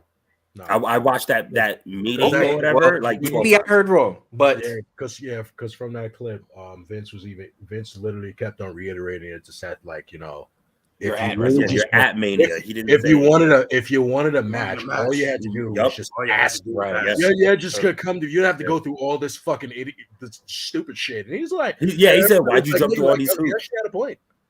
You got a point. You could, if you wanted a match, you just He go to was not Vince. wrong. He was not yeah, wrong. because how could you have WrestleMania without Seth Rollins? He's perfectly right. Excuse me. It's Seth. very weird. Seth freaking Rollins. Freaking I'm right. You gotta, Right, you gotta we're make not sure to doing put that in. all You gotta make sure to put that in. It was just so funny with that whole Well, segment. Carson Like, Rhodes. Seth, that That's whole exactly segment, what I like said. Seth is over here like jumping on Vince's table, and Vince is just here like still doing paperwork, probably, Trying not to laugh his ass off. like, you know, he's doing paperwork. I'm, you know, probably like, you know, future endeavoring a couple of folk for the next wave. Oh boy. shit! Like, Budget it's Oh just- shit! Budget just- God, I got The Raw, dark fat. the Raw You guys got after really WrestleMania. No, it'll be the Raw after WrestleMania. Yeah. No, it won't be that night. It's WrestleMania. gonna You be you 2 know weeks. you know why I say that? You gotta wait for the Because- debuts first. No. The reason why I say that is they're gonna put so much money into Cody's entrance and the pyro and the match, Right. that they have Yeah, to cut a few They people. already got rid of people for that. They Yeah, already did it. that's why. Mhm. What would have Keith been? Lee, Karrion Kross, and It's always But- been, but like I said, even though we Go ahead. already know it's Cody, I don't think it's Cody though. There's I think he might get swerved. There's a couple. I mean, the couple. no, of no, swerves- he's in AEW. Ha! Zing, get it, get it. Wow, that's a good one. I was Spot saying, on. I was to say like the couple of swerves that they were going to give is they want to give a possible troll that is going to be Shane. That If it was right. Shane, if Yeah, I it's heard if that. it's Shane, that'll be funny. But if it's Shane, I'm gonna be pissed. But only because I don't give a fuck to see him wrestle. Like how you feel, how Stryker was talking about Cody when he was in AEW. That's how I feel about Shane. I mean, but that's how we felt about Shane his whole entire wrestling career. I mean, like, no, not necessarily true. SmackDown Live, Shane McMahon was pretty okay. I felt that way about SmackDown Live. I think he's regressed. No, he has regressed for sure. Yeah, but he's older. His working punches are terrible. Like, I think he's regressed. His punches have always been bad.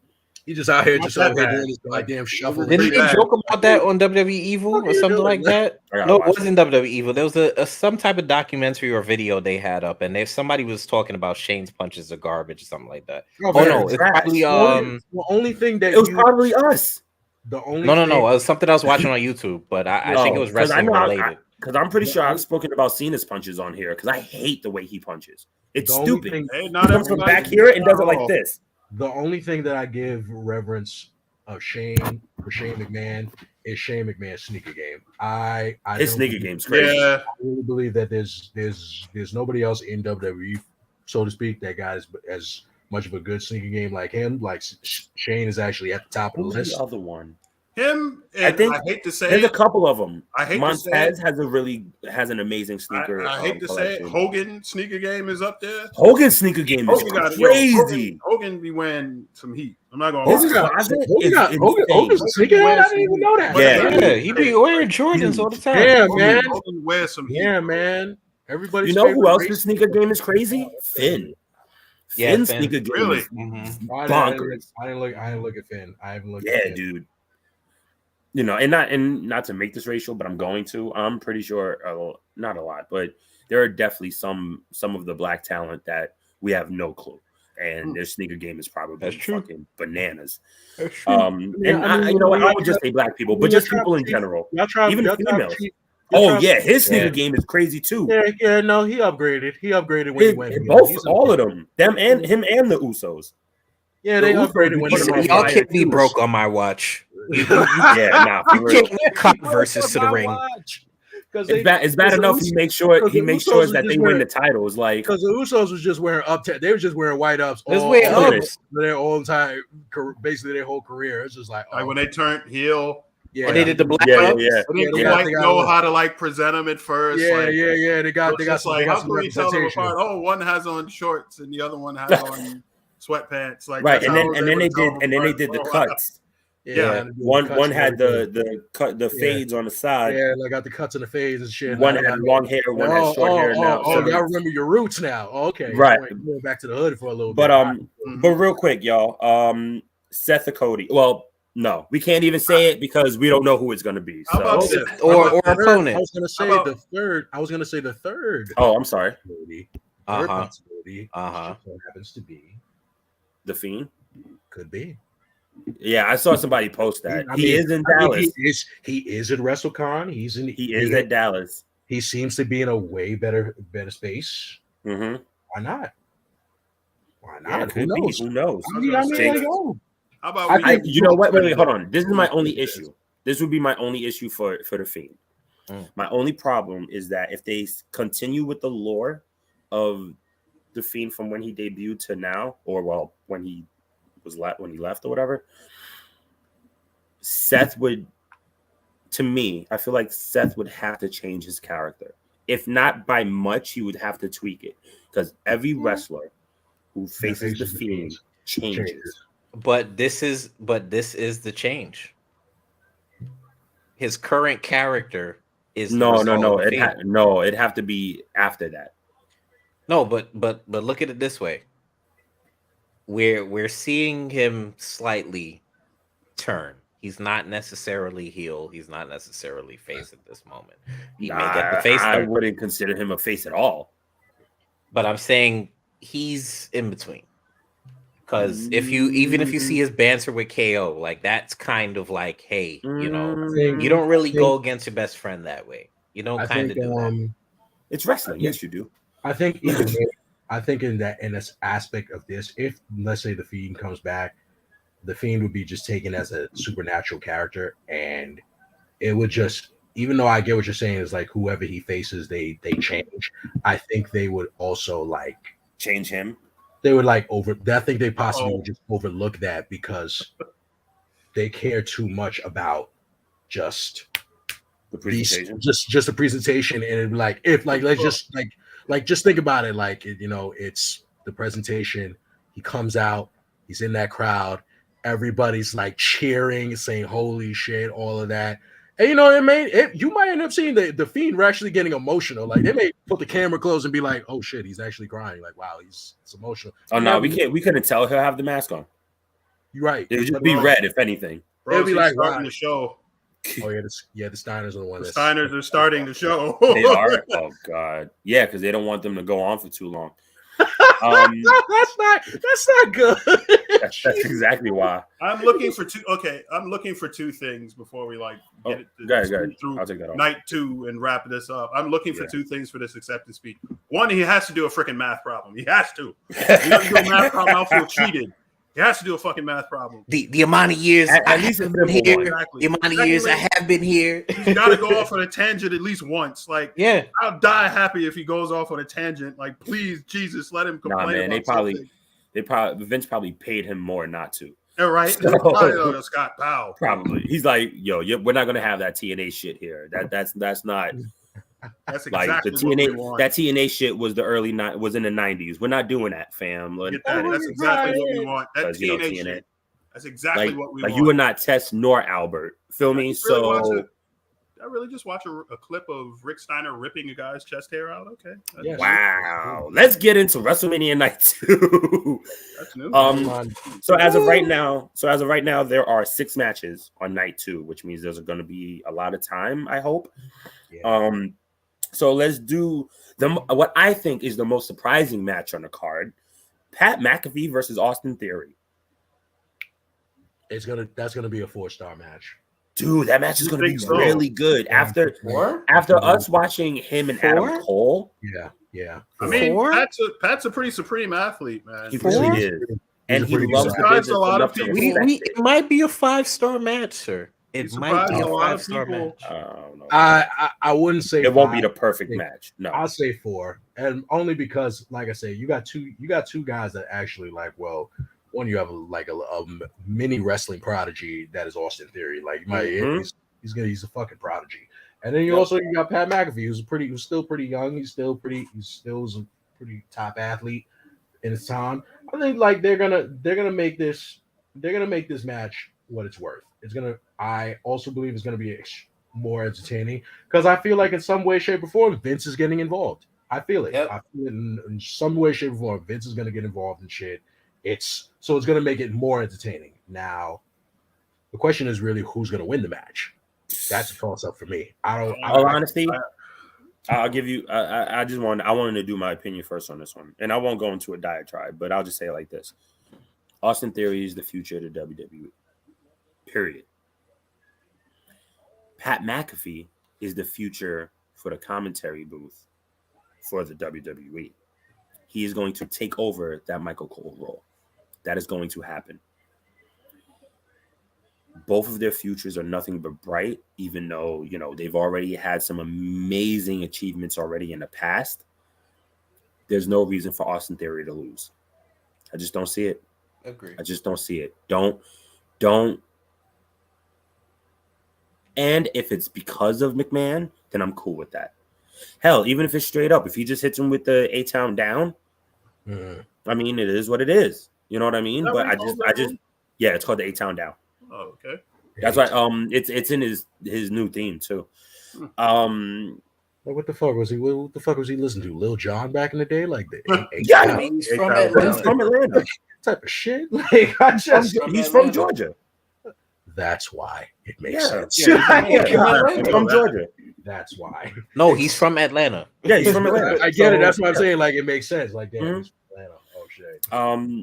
I think I was still a little bothered with the fact that they changed the TKO to the A-Town down, but he makes it look good, so I'm not super mad.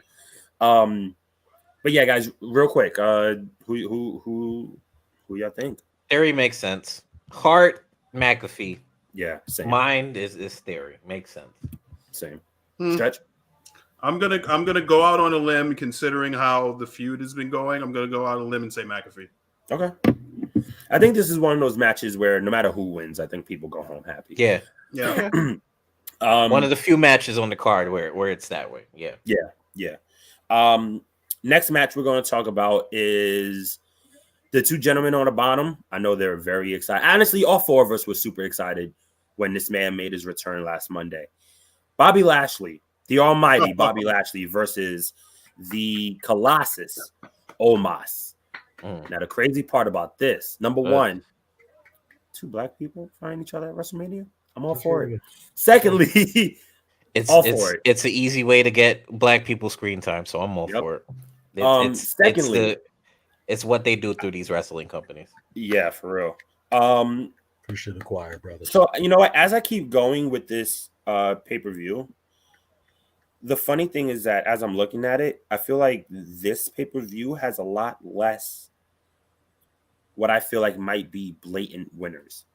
Yeah. You know, Bobby Lashley and Omos, we really have no idea because, call a spade a spade. For him to lock in the Hurt Lock, Omos is gonna have to get him on his knees. He's gonna have to take out his knees. That's the only way he's gonna be able to put the Hurt Lock, or he'll be sitting on top of the turnbuckle. Only two ways. Well, we've seen him do chop blocks, so can happen. Oh, yeah, no. Very true. Chop blocks. We can do a spear to the knee. We could do any type of thing. A lot. Listen, he can pick him up. I'm not stressing it. In the short time that they've built this match, right?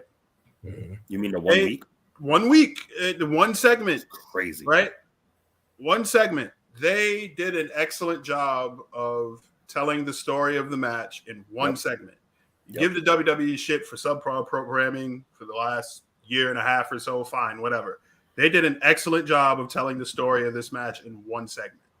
Lashley has been booked like a god pretty much since the pandemic era SmackDown. He's rarely looked weak in any way, shape, or form, even against Brock Lesnar. Even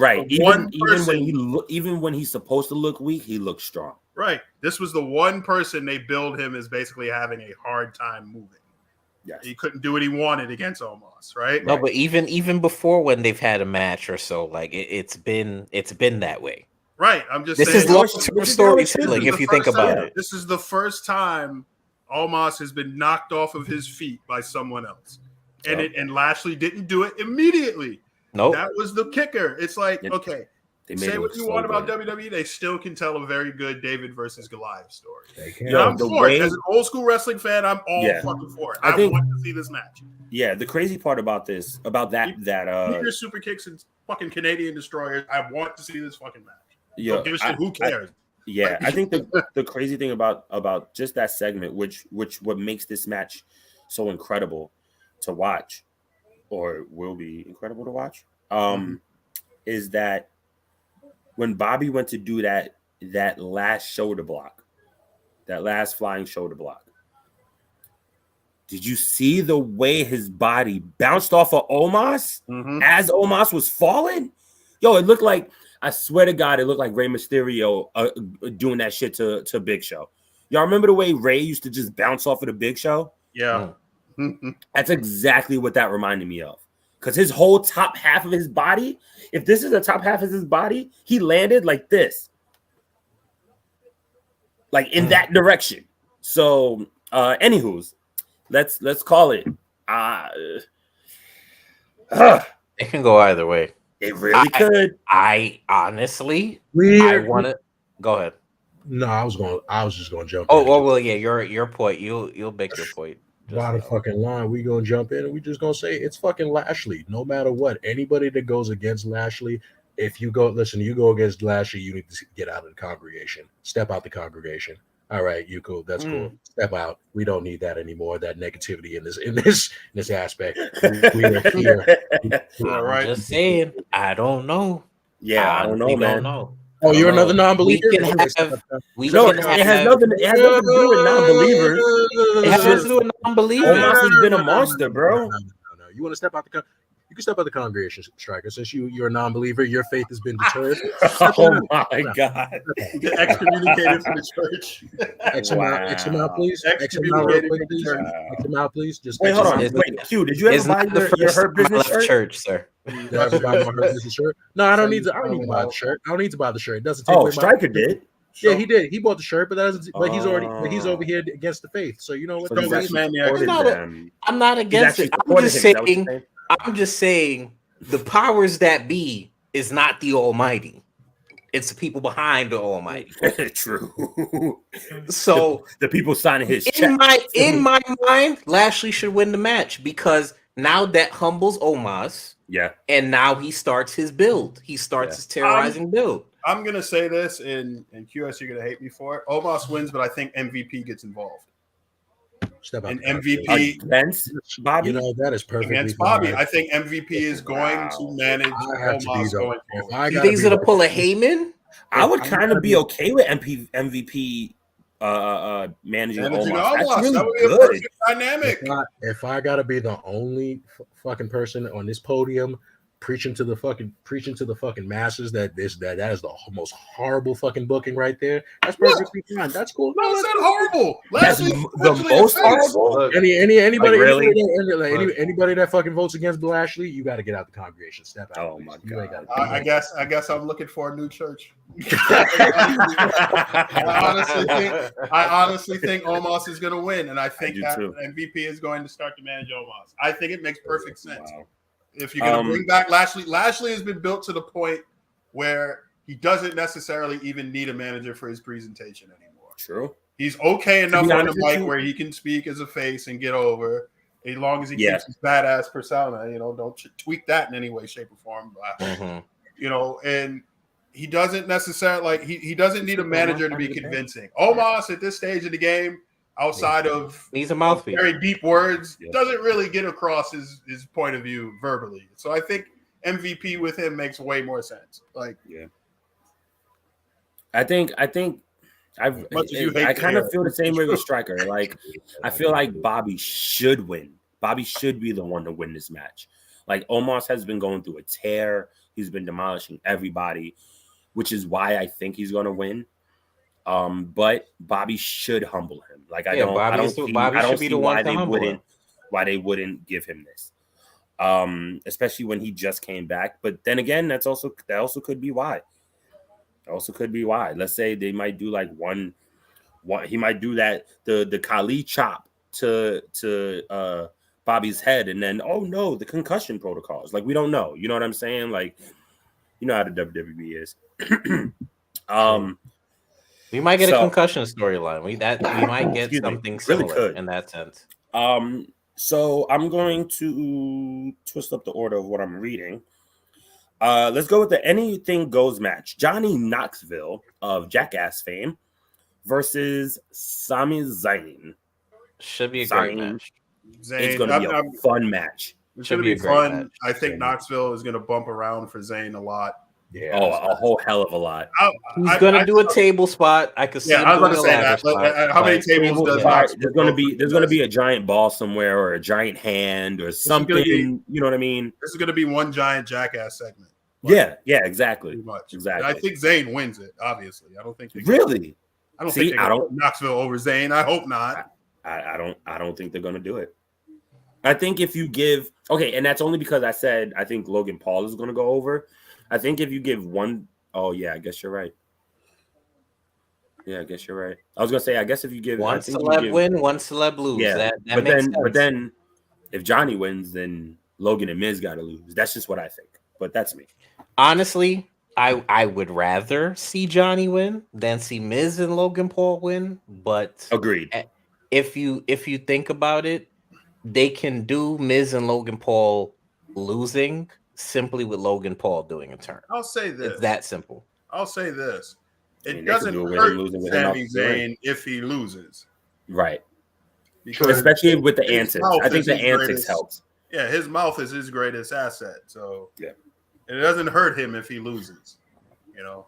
Right. So Jackass crew as well. They're definitely going to be there. We're going to see Jasper on WWE TV again. QS. So that means we're going to see. Are we going to? We might see Tyler. Are we going to see Steve-O? Oh, maybe. Maybe. We could. Hell, Bam might pop up out of nowhere. Who knows? Like, oh god. No, not.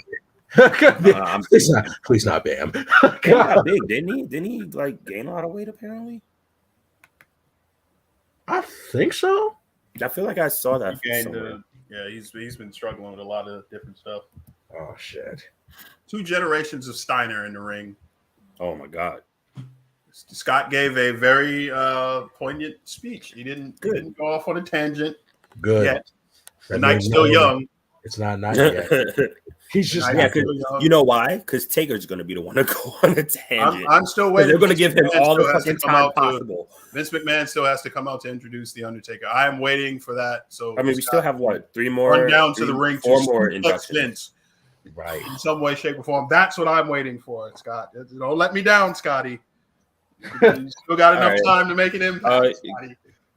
QS, real quick. You're the only one who didn't give. Who you think is going to win? Knoxville or Zayn? Oh, easy Knoxville. I think Knoxville's gonna get that easy win on Sami Zayn. It's gonna piss Sami Zayn off even more. It's just gonna be like, how could they put a non-wrestler over Sami Zayn? Yeah. Doesn't need to win. Television. He doesn't need to. Yeah. Sami Zayn is in a position he could lose the rest of his matches, like literally he'll be straight. The next night. Yeah, he'll be fine. It'll be perfectly fine. Doesn't need to win. Does not. All right. So the next match is the triple threat for the Raw Tag Team titles. You got RK Bro, who is the current tag team titles, tag team champions. You have the Street Profits, who seem like they're going towards a turn. Yeah, they're definitely together. And you have the Alpha Academy, whom are the most recent former champions. All 3 teams are tag team champions. You have 1 heavyweight champion. You have 1 Olympian. And you got 2 very charismatic brothers. Actually, to be honest with you, you got 6 very charismatic people. Because if people don't think Otis is charismatic, you're out of your mind. Secondly, I think this match quite possibly might end up being the best tag match of the 3. Just because of storyline purposes. But not just because. I mean, listen, it's Randy Orton. Like I said earlier about oh shit, I forgot who I said it about. Who can wrestle with anybody? Who was I talking about? Maybe. Who? Probably Nakamura. Yeah. Or was it Natty? It could have been Natty. But anyway, it was Natty, yeah. Or Shayna, one of them. Either way, fact of the matter is that Randy and Riddle can put on great matches with anybody. Same thing. I feel the same way with the Street Profits. I feel like they can, we already know Montez is, and no offense to, I'm not trying to shun Angelo Dawkins. I'm just saying it just seems like Montez has that it factor. It's like he has all the pieces, and Dawkins has come such a long way, especially if you was watching NXT for so long. They really are amazing together, and you have the Alpha Academy who has just been blowing out their gimmick. They've been blowing their gimmick out the water. Like Chad Gable is finally being able to show off his real talent, and with him and Otis being real life best friends, that's partially what makes this tag team so amazing. So that's like I said, and we've seen all of them wrestle each other before, so I think that's why I feel how I feel. Yeah, I definitely think this is going to be the best. It has the makings to be the best tag team match of both nights. Now, who's going to win? I think they're going to give it to the Street Profits, personally. That'll be, I could agree. Or maybe that's what I want. I don't know. I would agree. I would agree to say personally in my heart, I want to see the Street Profits win because that gives Montez Ford is able to finally get his WrestleMania moment. At least for now, yeah. Now, yeah, he would get his moment. But I could also still see them making RK Bro retain because of Randy's career, his career accolades. It's actually been pretty damn good right now. With the only man to walk into WrestleMania with every level of title. That's of titles. incredible. So it's like I could see why they'd want Randy to be the champion, to still stay as champion with Riddle. So I think so. My heart would want Street Profits to win, but I'm gonna just go and say RK Bro is gonna retain. Quick question for mainly the historian in the room, because his memory is better than ours when it comes to this. But that triple threat match that Ray won for the heavyweight title, right? Angle was champion, right? That is correct. Yes. Okay, all right, that's it. That's all I need to know. Yeah, Angle was champion. Right, because Ray won the Rumble that year. He won the Rumble, lost his title shot, somehow got into the. I can't remember the semantics of how he got back into the title. Didn't he beat somebody? I would have to relook that. Probably I Angle. know he lost to Randy Orton. Yeah. Probably Angle. He probably did Could beat be. somebody to get back into the title picture. But yeah, gents, what do you think?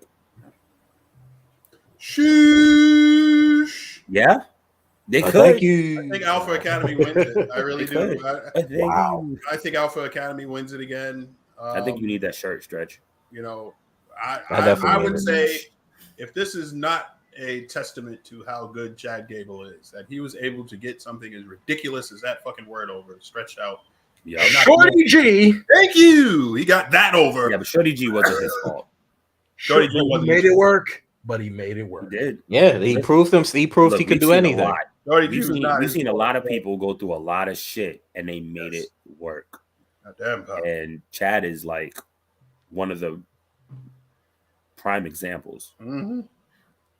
So, and you think the same, Striker? You think Alpha?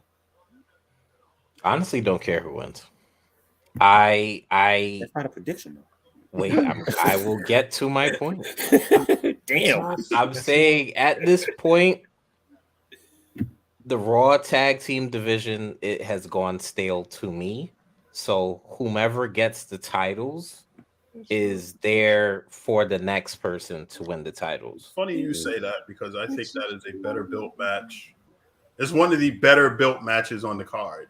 Okay. I agree. Yeah, but I'm saying the fact that we've seen it so many times, there's so many different variations. It's just you shuffled it to WrestleMania.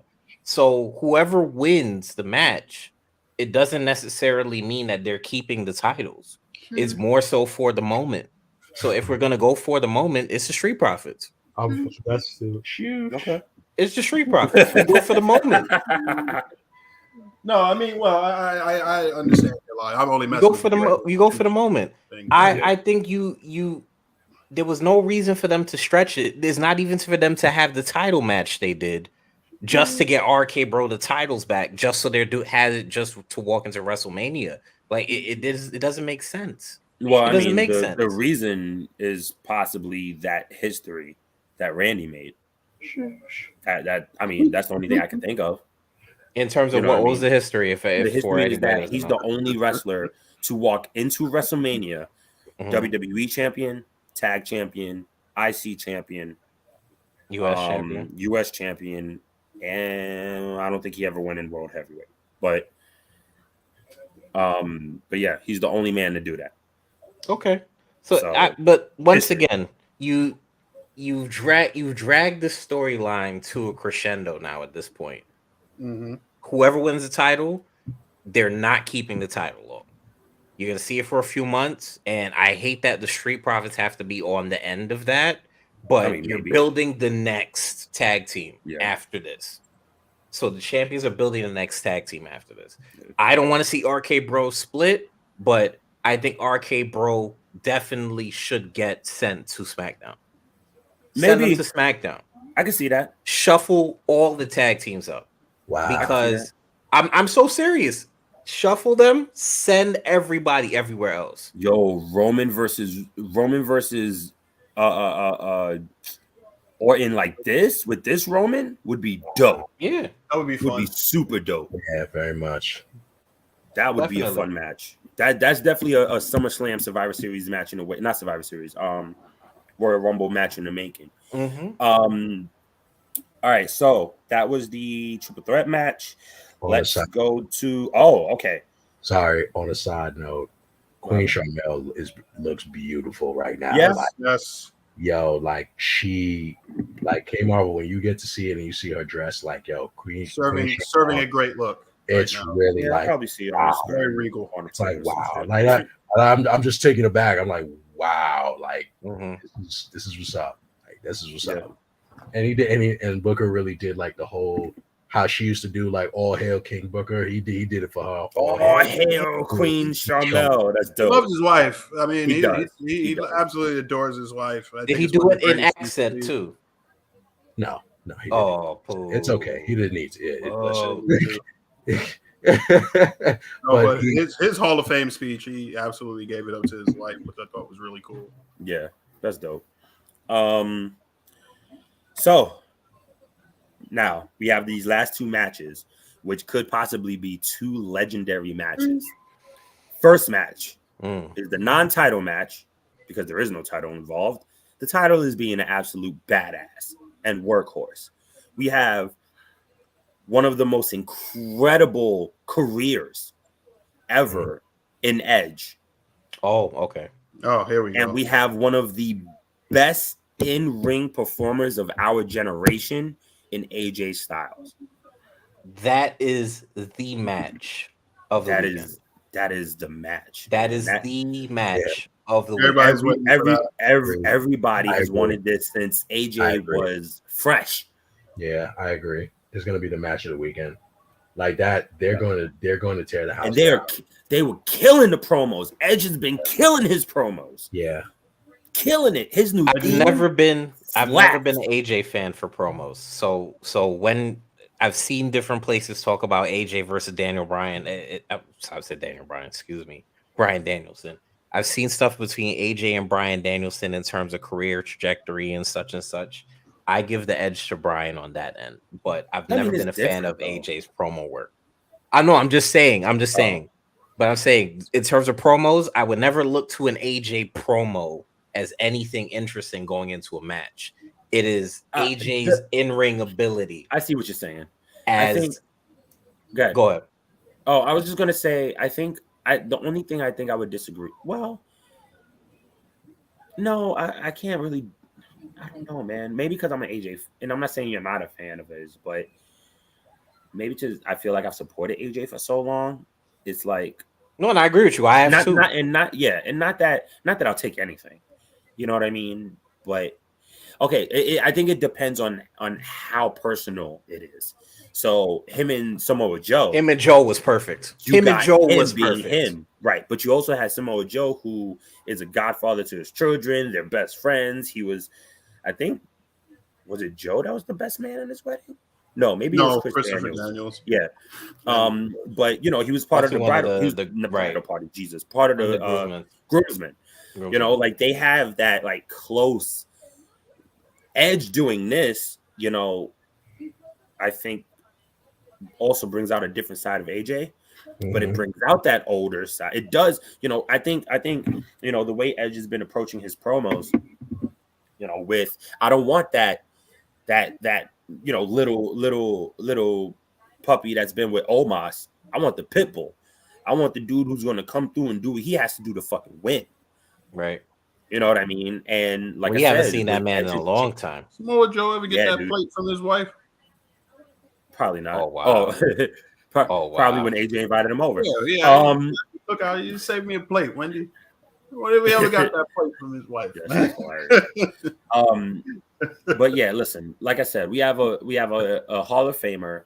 We have what is he? An 11-time? No, 7-time heavyweight champion, 9, some shit like that. Edge. He's a 9-time champion. No, I think something like that. I don't know. We have to look. 7. Yeah, I know it's below 10. No, I think Edge is an 11-time. Is he? I thought the only 11 was Triple H. Or no, singles championships. You mean heavyweight? Heavyweight. 11 times won the heavyweight championship. I don't think it's just that. Just you think? No, but I'm saying I don't. No. I don't think if we're saying 11-time champion, I don't think it was just the World Heavyweight Championship involved in that. No, We're Yeah. he's talking had about the his tag WWE. championship. No. No, He's an had both 11-time titles champion. multiple times. No, he's an 11-time champion. Oh, you looked it up? I was about to do it now. Yeah. He So won it's the- 4-time WWE champion, 7-time World Heavyweight champion. Yeah, I told you. Okay, that's what it is. That's what it is. Wow, that's crazy. Oh, well, yeah. Well, I mean, the back and forths with Taker, Batista, Cena. In total, that's but from in total, both titles. in his total championships in history, he has the second most. 30 something. He has yeah. 31. 31. Yeah. Yeah. So he's The he's tag The only one titles after is the the only rest the of only it. person who has more than him is R-Truth. Yes. Yeah. And that's strictly The inflated because of the 24/7 24/7. Yeah. The He only what, reason. 44 times? 40 something? I don't know, but it's ridiculous. Honestly, I'm surprised it's not Crash. Like I feel like Crash has more titles than no, he didn't. No, he didn't. I think he was a 20 something time hardcore champion. Jeez. Yeah, it was Raven has crazy. more. That was a 24/7 rules. Raven has more than Crash. If it wasn't for the WWE 24/7 championship, Yeah. Raven would actually have the most reigns in WWE history of any championship. That's insane. Wow. That's crazy. I learned that the other day. Raven had like 30 hardcore championship reigns or something Yeah. like Wow, that's crazy. It's crazy. But all right, let's sorry, Who go ahead. wins? Oh, Who so wins? who wins? AJ. Ooh, AJ wins. I think so. I agree. AJ wins. I agree. I go with AJ. Edge, if the Fiend's character is to build stars, or at least build a new character or a new level of a person, Edge does that in spades, but Edge doesn't have to win to necessarily do that. True. Same with the Fiend. The Fiend didn't necessarily have to win for the to change, do it, yeah. but Edge is so much of a character, so much of a beloved person that you don't necessarily want to see him lose. Right. But he does so much heinous things to the point that you're like, damn it, you know, Yo, AJ kind of has the edge in that sense that put him. feel for him, you know. Listen, let's call it what it is. Edge is one of the most diabolical people. Yeah, One of the most diabolical wrestlers to ever be in the E. because majority of Edge's career when he was heel, motherfuckers really wanted to see him lose. Like he was hated. I don't know. People wanted to see him get fucked up, not just I don't know where lose. you got that from, saying that like, oh, Fucked like, up. even when he's heel, like you like in here. No, but I But you mean recent. Yeah, I'm but talking you about res- just but you- recently. but you I'm talking about just respected him recently. enough to want him to win. I'm talking about just recently. So I'm saying in a sense You tell me you that don't respect in this feud, you know, he's the heel, but from his return, you know, as a legend, as a part-timer, you've been wanting to see him succeed. And even when people thought he was going to be really been a part-timer. He's been there full on. The only reason he hasn't been there it was because of injuries. well, you know my wording of part-timer, and we've had this conversation before. I hate it. But I'm saying in a sense that people thought he was going to be a part-timer. And he's been putting on, you know, he's been doing full work for a whole couple of years now. So honestly, I think AJ's hasn't been in a great spotlight for over a year and change. Maybe He's it's been with me, Omos. but I'm just saying, even the stuff he was doing before Omos, he wasn't really in that great of a spotlight. The last real big spotlight AJ has been in really has been SmackDown United Live. States champion. What did he do as United States champion? Intercontinental Championship as well. Oh no, he did win that. Yeah, He did win the The Intercontinental newer Championship. title, right? Yeah, the newer one. He had a Yeah, couple. yeah, He had no, a you're pretty right. decent feud You're with right. Jeff Hardy. You're right. Yeah, I forgot right. about But I'm just saying, you know, it's not to world championship caliber AJ that we know him to be.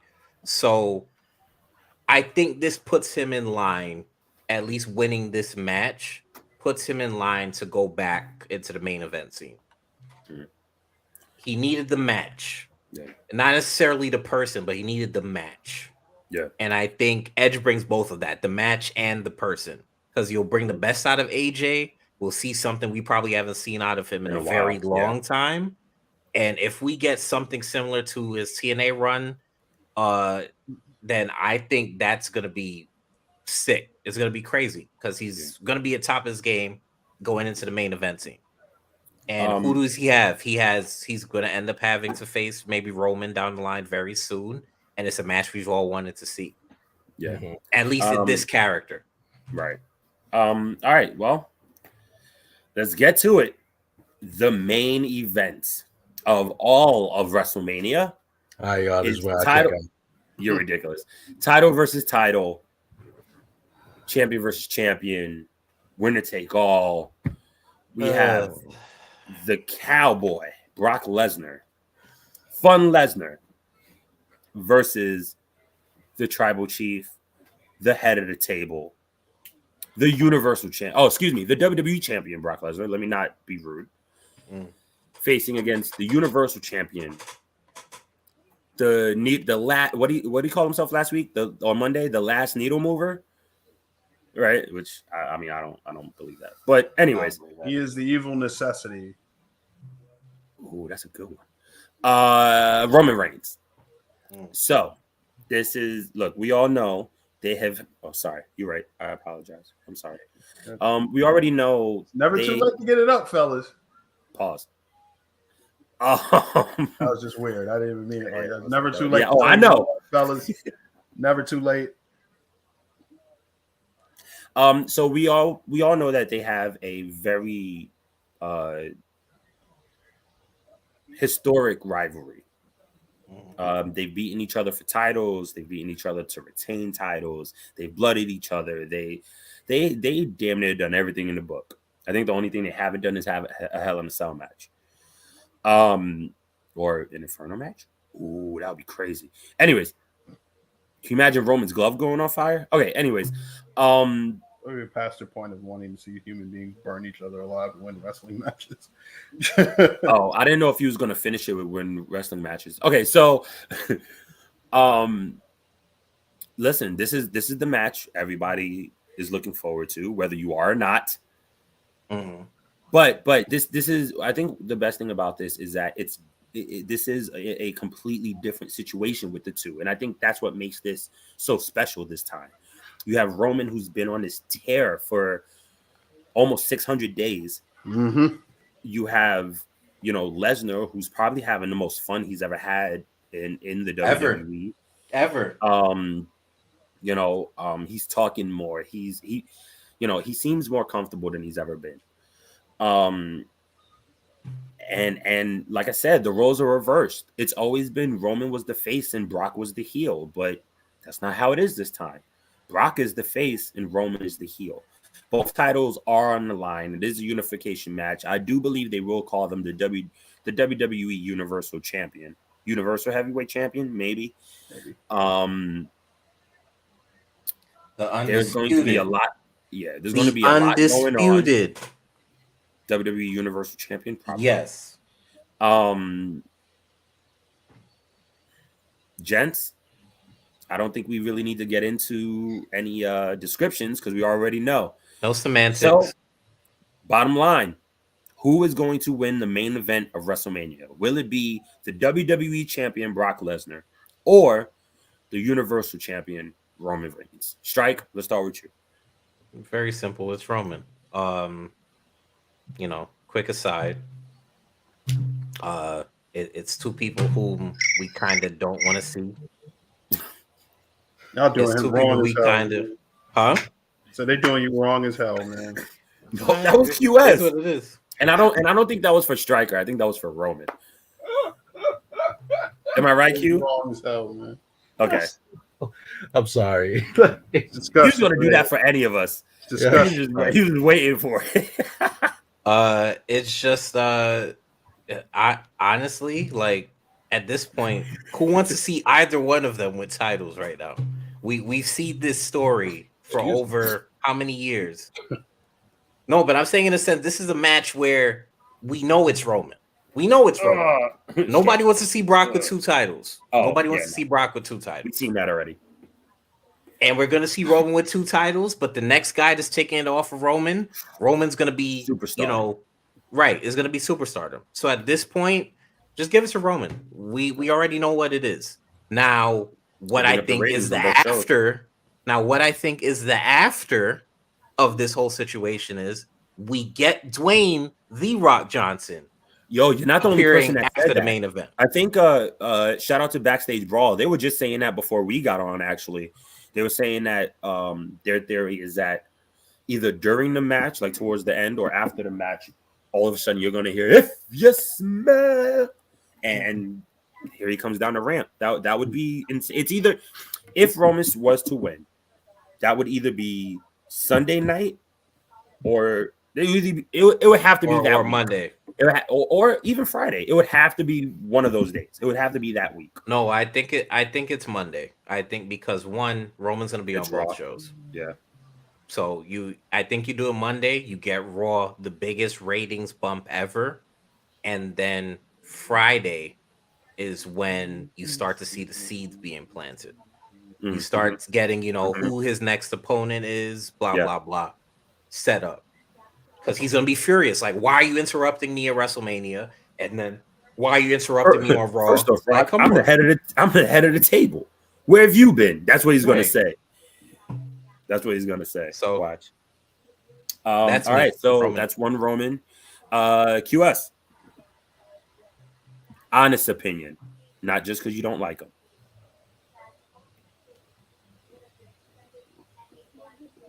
Oh, you don't want to admit it. Yeah, I'm gonna say it. Yeah. Oh man, the truth hurts, doesn't it? The truth hurts. And the bomb drops. Wow. Hurts. I am not. No, don't put words in my mouth. Stretch. You didn't put words in your mouth. Yo, We Stretch. can see it on your Tell him. face. Come on. Tell him The to join. truth hurts. Come on. One of us. Never. One of us. One of us. I still feel that Brock is. I really want Brock to win. You want him to win. You want him to win just because you don't want Roman to win. Absolutely. That could have been James Ellsworth in the ring, and you would have been like Ellsworth. You need Brock to win. But guess what? What you get sometimes is not always what we want. Not always. And you we've know all that learned well that with shit the hard WWE. way. It's never. Yeah, we've all you know learned that that the with hard way. WWE. That's You really know dope. that. JTG is with Shad's son accepting the Warrior Award. That's awesome. That's pretty awesome. Oof. And Hey, they listen, playing man. Cron Cheers, Tom's man. theme song, man. Oh Yeah. God. Mm-mm. Yeah. And Well- this ROH show shit is crazy right now, man. Yeah, I've heard. Yeah. Yes, a lot. I've heard. Couple debuts, couple surprise returns.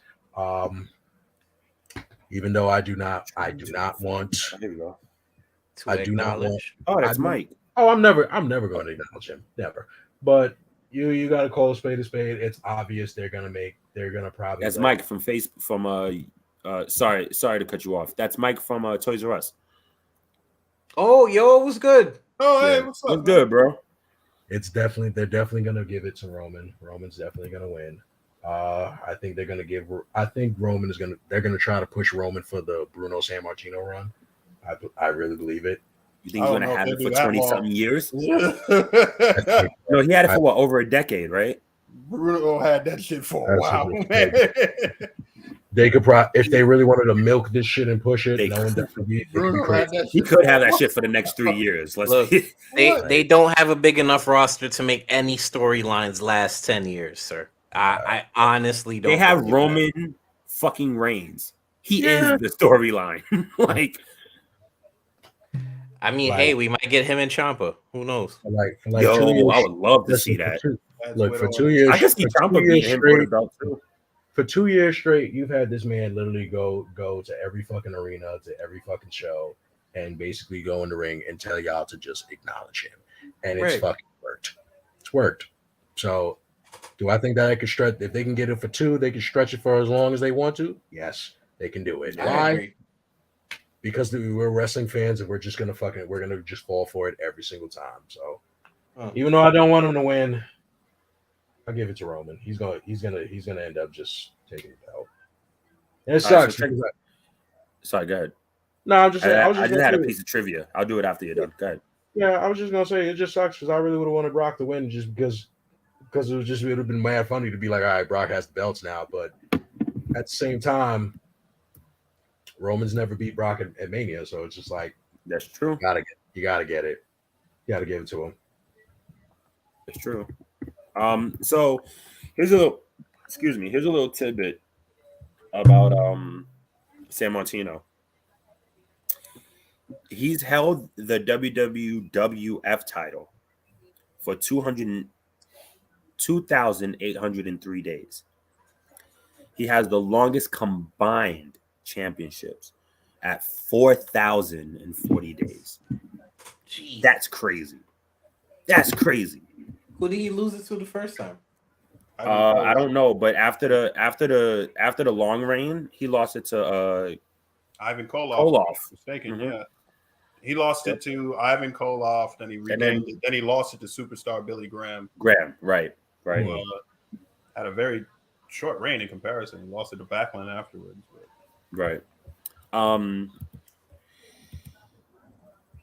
Yeah, stretch.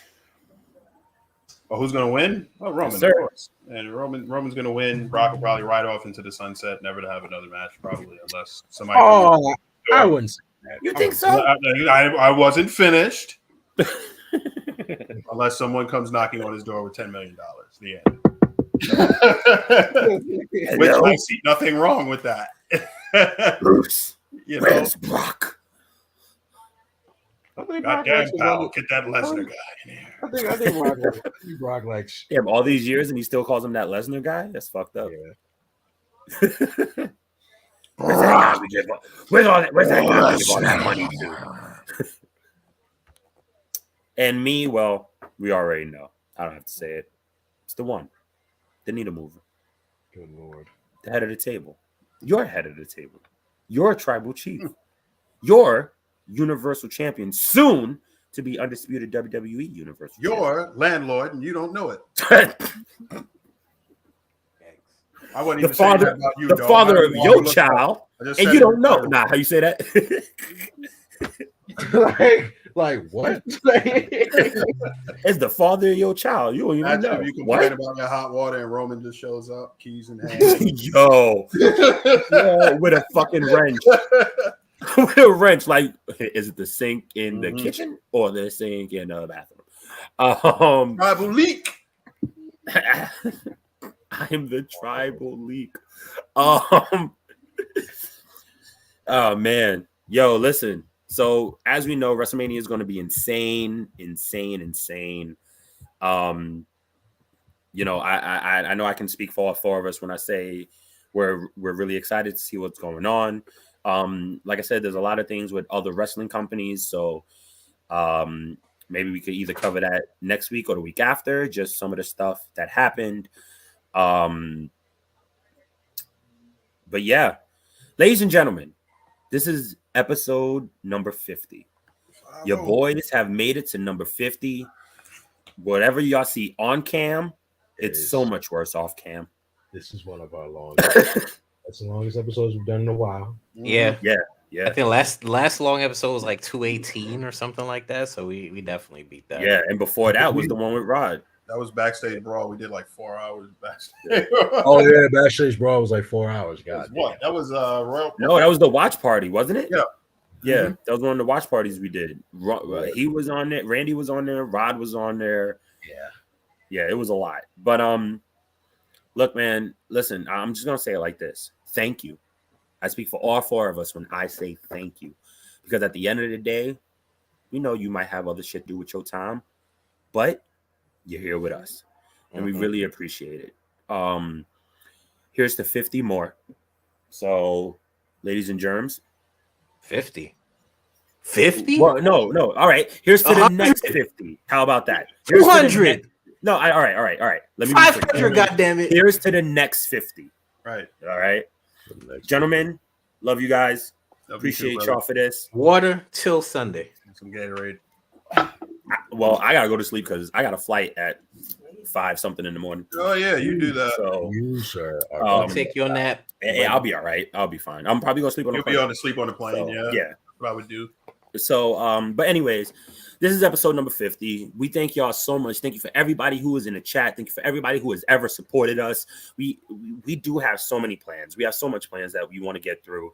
Things take time, like merch. one of our biggest focuses.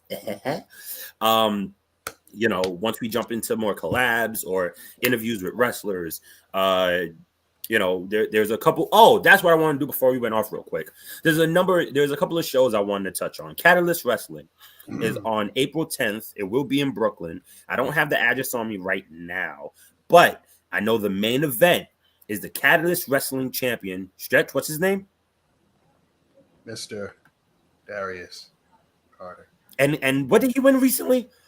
That would be the ECWA Super 8 tournament. Right. One of the most prestigious tournaments in wrestling.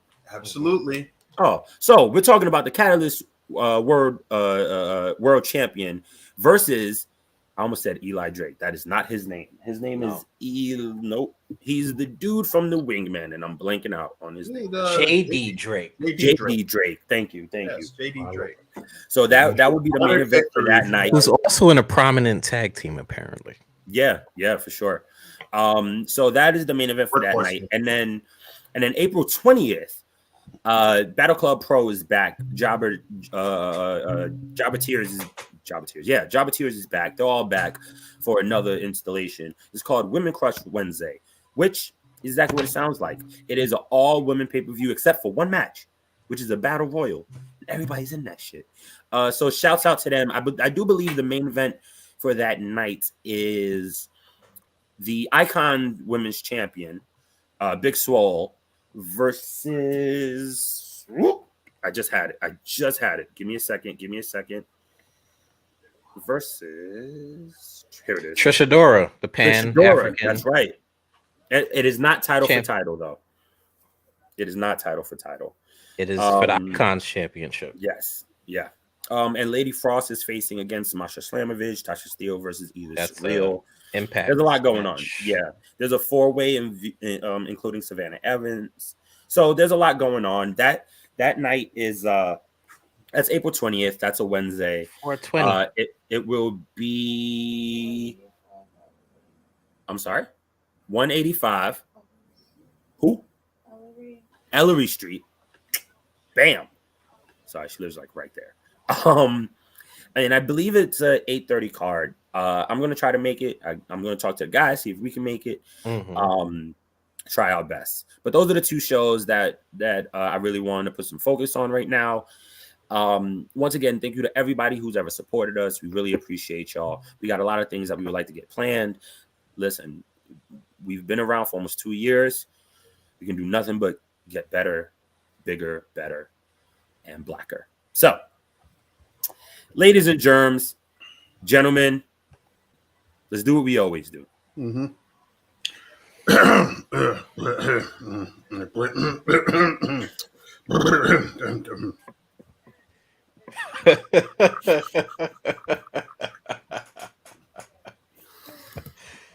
Oh, God. Thank you, bro. Thank you, sir. Oh, not you. It's not you. My bad. It's not me. My bad. It's not me. Got a little happy. There we go. It's not me. I apologize. Yeah, it is. You have to stretch. Oh, I am after. Oh, stretch already what? I didn't even hear him say anything. Down there. I'm tired. I don't. Well, ladies and gentlemen, we got our intros. Now we can't get our outros. Great. All right. Well, as you can see, you already know where to follow your boy. You already know follow me on Instagram and Twitter for that. You know, the one and only Forever Ethan. Again, as always, thank you all for rocking with us. Thank you for supporting, whether you catch it live or whether you catch it on the back end. Oh, as always, it's dope. It's been a long road. The road is still it ain't over for us yet. We still being going. paved, baby. We still here. Yeah, we still going. Yeah, still going, still striving. We ain't gonna be like Fast Five where there's like forks in the road where everybody goes their separate ways. It ain't happening. We still gonna keep rocking. We still gonna keep striving. Still gonna keep going. As always, we still on that road to 200. Let's see. Just keep on. I think we're only 11 away. We're only 11 away. We're only 11 away. I'll double check right now, actually. 189, I think. Yeah, that's where we're at. keep liking, keep sharing, keep subscribing. keep Hit that subscribing. bell or we'll give you hell. You know, Get your for the layman out there who don't understand what he's saying. Say it again. Say it again, Stretch. Say it to the people in the back. We are at 190. We are 10 away. Hey, yo, listen, man. Keep on going. We're here. Like, we're just trying to get to that road 200. And when we get hell, we get to that 200 for subscribers on YouTube. Right. Who knows? We'll think. Well, honestly, we're winging this shit. We're winging this shit, and we'll figure it out the next step or where we go from there. But as always, just keep rocking with us. Keep rocking with us. The best is yet to come. There's more in store. Trust and believe. We do have a lot in store. We have a lot of plans trying to just make sure it gets finalized and put together. Yeah. Just 2022 ain't over yet. We got a lot of stuff planned. We got a lot of stuff in store. I say it as always. Just thank you. Amen. And we love you all. Thank you. Preach, brother. Preach. Yeah, Strike. Sorry. And my name is StrykerDragoon. I am the commish. It is Instagram, Twitter, and Twitch, all the same as StrykerDragoon. My YouTube link will be in the description. Please follow me. Let's get my subscribers to 100. Make my channel official, and I will be streaming DNF Duel. Chill, bro. That's translating. What the hell is going right on? No, you sound like what's his name? Beaker? From the Muppets? No, that's Beaker is the high pitched one. Yeah. Oh no, you're doing something else. He's doing the chef. Oh, I thought you made the Swedish chef. There we go. But yes, I will be streaming DNF Duel, which is a new fighting game coming out. The beta dropped tonight, so I'll be streaming that right after the show. So just catch me on Twitch at StrykerDragoon or on YouTube as well. Just give me a subscribe. That's all. And that's about it. We got a lot of stuff planned. Also, one more thing. The cosplay pop-up shop is on 4/22. It is 420 friendly as always. And my friend DQ will be selling her crack fruits, as well as there's dispensaries there. Different kinds of things there. What are you talking about? Come on. No, not you. Him. Oh. Him. Yes, my friend DQ is selling, her crack grapes, her crack fruit line as well, and we have different types of, we hear the smoky things, Oh, all right. Yeah, we got making it worse. He's not making this easy. I'm not making it easier. Next thing you know, he's gonna be like, "Yeah, we're gonna serve your spoons and everything." All right, so no, but there will be weed for sale there as well. So definitely please check it out. It will also be in the description. The Eventbrite will be in the description, and you'll get a proper description of everything that will be there. No, he said they're selling weed there. Yeah, that's what I'm saying. Like, they're selling weed. So they're selling weed and they're selling crack. Is that what you're trying to say? That's what you're trying to say? No, but the fruit, it hits like crack. That's what I'm trying to say. Wow. All right. So as always, I am your man, the man of 1,000 questions. It's sugary crack, baby. Y'all can find y'all can find me on Instagram and Twitter at Mr. Marvel 87. Oh Jesus, so bad. My energy is one of a kind, man. My Twitch is at Mr. Marvel _87. Oh my god. Oh wow. You can find us on everything. The Facebook, Instagram, and Twitch. We are at the Council of Commentary. TikTok is at Council of Commentary, and Twitch is at CO Commentary. That man said those grapes hit like crack.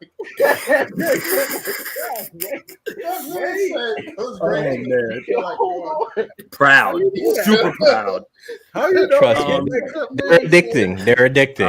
It's really good. It's really good. Y'all can find the Four Corners of Commentary on all of your social media platforms: YouTube, Spotify, Apple Music, Google Podcasts, Audible, and iHeartRadio. That's just to name a few. Please do not forget to like, share, subscribe, and comment. guys, like once again, we thank y'all so much, so much. We really appreciate you. I won't be on next week. Your brother's on vacation, so I'm gonna let my brothers over here take the show. Look, man, get away from the booth. Go enjoy yourself. Listen, man, I'm planning on it. I am planning on it. I'm taking over. I'm back, baby. Oh no, he just I'm back, baby. Don't get too twisted. Don't get too happy. don't get too mouse trigger happy. All right. But ladies and gentlemen, we love y'all. We appreciate y'all. Big plans coming through. Catch us next week. We are your Four Corners of Commentary, and we out. Peace.